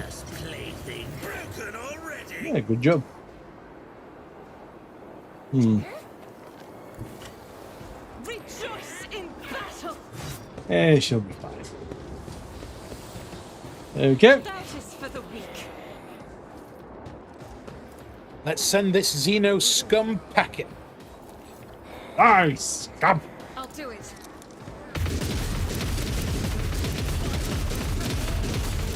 Is a friend. Artisan of pain, are ya? Without deeds is worthless. Can't have that.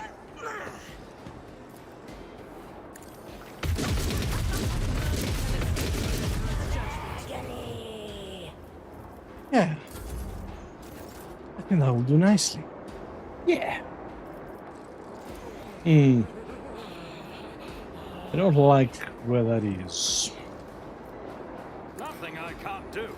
Elliot, can you take him off my I am hands? not your Xeno. Hear you moving. No Most more. excellent. If Thank it you very much. serves your cause, Most prophetic. this tedium is beneath. I deal death with my hands. Marazé turns to you, looking the same as ever, with the exception that you can see greyish-blue veins through his parchment skin, and something resembling terror in his eyes. They're gone, Maximilian. Gone, but still lurking at the threshold, keeping watch. I can hear their whispers. I do monkey bear them for days and days on end. You hear genuine confusion in his voice. You will hear these whispers every time the void vessel travels beyond the veil. Learn to accept this. Find an anchor for such times, or lose yourself. Marajai scoffs. An anchor, Suriani. This is for those who seek to delude themselves with false limitations. As long as I have victims in plentiful supply, I won't let Silent Thresh claim me. Marajai, are you sure you have regained your senses? I never forgot myself for a moment. Nothing more. Again, the dogmatic option, which as far as the Imperium of Man is concerned is the morally correct option, is to kill. Yep. Literally, would have killed half our party. I'm really kind of tempted to do a dogmatic playthrough of this and see what the damage is by the end. Yeah, I'm very curious to see as well, actually, because... Because Marajai and Iliad are dead. Yep. Straight away. Forget about it. We would have exterminated Strike at Minoris. Yep. Possibly executed Jai for desertion. Yep. It would have killed this unsanctioned psyker. Yes, Idira. Absolutely. This during the Theodora incident. Yep. Yeah. Your presence is causing me a great deal of grief, Xenos. Marajai's voice turns into furious hissing. Your kind step beyond the veil with nothing but your crude acknowledges and prayers to a deaf god. And you expect those such as I to rely on such paltry protection from the terrors of she who thirsts? One of the enforcers lets his emotions get the better of him. Throne's sake, Lord Captain, why are you even listening to him? That there Xenos is worse than a wild beast. How can a ship that sails in the God Emperor's light allow one of his enemies to act like he's the master here? Marazai looks at the man hungrily. The living meat that serves you talks too much. They would, however, make for perfect playthings. He looks straight at you. I need strength in order to suffer through the Ophis voyages beyond the Veil. If I don't obtain a source of such sustenance, Silent Thresh will only keep testing my limits. Lord Captain, the officer has a point. Abelard glowers at Marajai. If things will continue like this, we might end up with a mutiny on our hands. A massacre during every warp jump. As if we didn't have enough troubles to deal with on days like this. He shakes his head. Again, the dogmatic option is to kill Marajai. Yep. So, allow him to hunt at random. Absolutely. Nope. I shall grant you hunting grounds. Obey on the lower deck. No. You can do whatever your heart desires down there, but you are not to leave its bounds.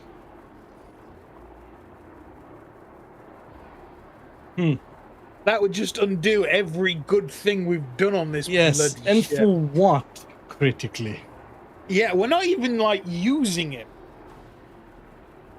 I forbid you from moving about the ship unsupervised, and from here on out you will be kept under lock and key during warp jumps.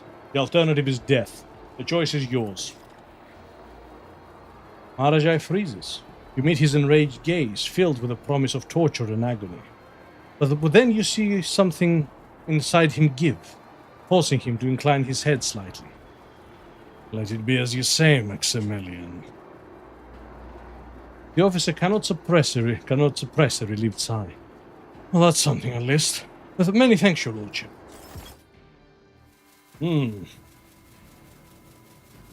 Yes. Follow my lead.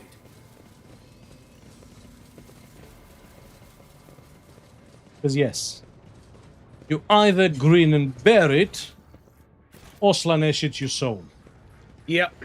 I won't even kill you. I will literally tie you down and eject you outside the Geller field. Mm-hmm. You'll go in the torpedo tube. Yes. I will literally strap life support to you and chuck you out of the window. Yeah.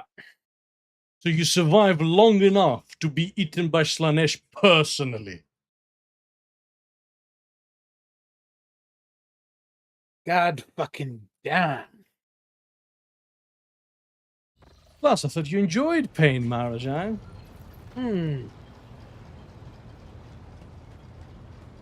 Where's all the bravado? Bullshit is what it is. RogueTrader. After what happened in the officer's bridge, how are you dealing with the warp crossings? You dare to ask me that question? Every time this barge pierces the veil, I am left alone with all the nightmares of she who thirsts. It costs me all my fortitude and strength to fight them off, and there is never anyone at hand with whom I can indulge myself. Only cold walls and a sealed airlock. Since the first time, I've been slowly acclimatizing to voyaging through the veil.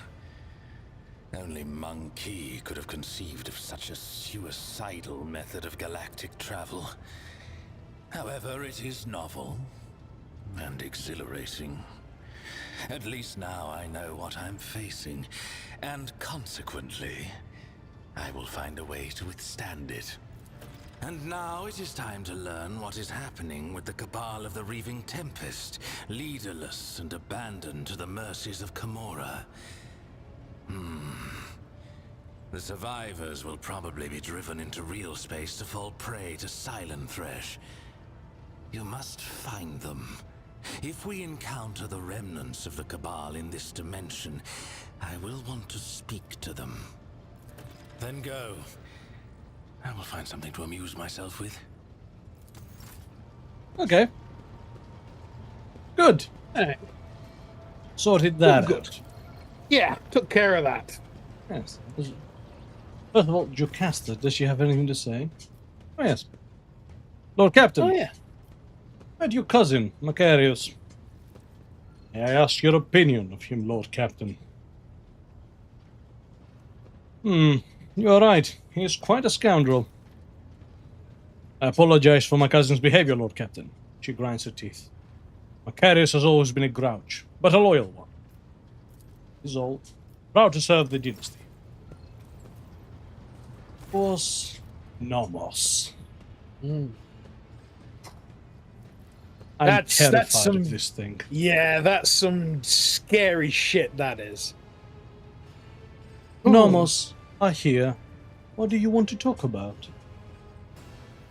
You were in a servitor's body at my Magna Accessio, Nomos.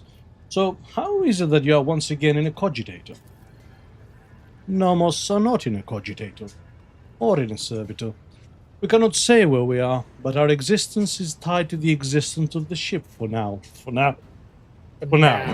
Yeah, that's not terrifying at all. The servitor and the cogitator are only external interfaces. Shells. Like humans and their bodies. But you really are the spirit of the ship. Nomos is silent for a long time, as though mulling over your words. We do not know what we are, but the ship is not us. The ship is our cradle. We may rise from it one day. We would like that. Terrifying, terrifying. Absolutely terrifying. Jesus. Bodies are not merely shells. No, they are shells. The rasping voice sounds adamant. A human's existence is more than the existence of its shell. This is obvious to us. There is always something more, something that shimmers and shines, for which the dark light and wicked hunger are always reaching. Enough about that for now. All right. You read the databank recovered from Theodora's cache, and then you said, the incident marked the beginning of Nomos. What did you mean by that? Yes, Nomos, remember. You brought us data sustenance, and it contained a name. Epitaph. We recognized it. No, not like that. In the name we recognize the place where Nomos originate. It's Catan related. It's gotta be. Well, Epitaph is the name of an Necron tomb world if I've ever seen it. Right. It's general silhouette. Yep, it could very well be Necron-ish. It's definitely Necron-ish. Oh.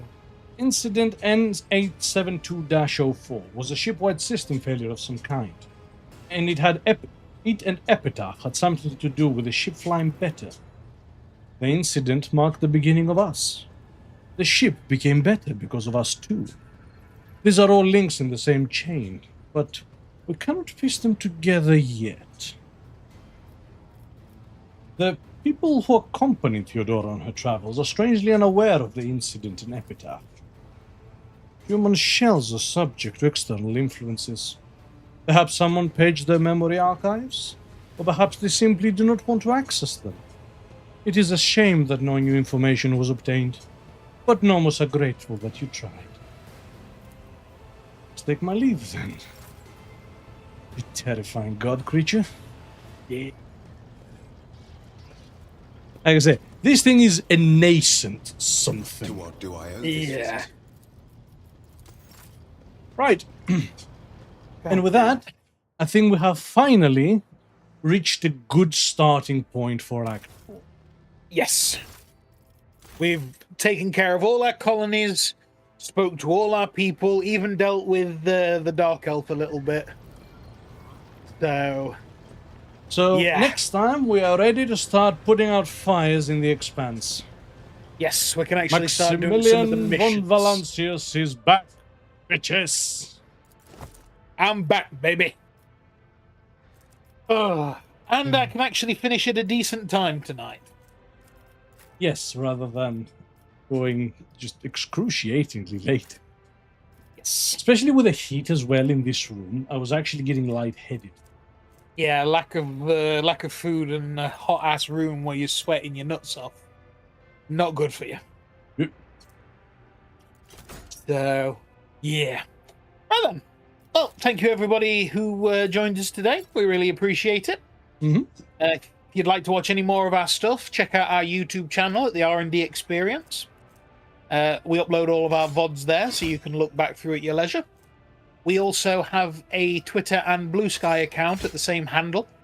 So feel free to join us on there, and you can learn more about what it is we're doing and be updated as to when we're doing it. And I think that's pretty much everything for now. Yeah, that's, as far as I'm concerned, all that there is to say. Excellent. And I leave you with one thought, I suppose. Go on. What the hell is going on? Right. Like, we weren't gone long enough for things to go bad that quickly. Yeah, there's definitely something going on in the expanse. The other RogueTraders kind of snapped at the same time. Mm-hmm. There's some machinations I'm not seeing at the moment. Too many coincidences. And we're going out in the expanse to find out. Yes. Right. What day is it tomorrow? Thursday? Thursday. Yes. Yes, so we will be streaming again tomorrow, so please feel free to join us. And we shall be cracking on with RogueTrader. Yes, we are now in it for the long haul. Yes. We're not stopping until the end, which I'm hoping will not take 100 hours. Yeah, God, yeah. No, the plan was to take a break, but we're just going to, tighten our britches and haul ass. Plus, it's a good excuse to exercise. Yes. So yes, thank you very much, everybody, and we will see you next time. Indeed. Have a good night. Bye.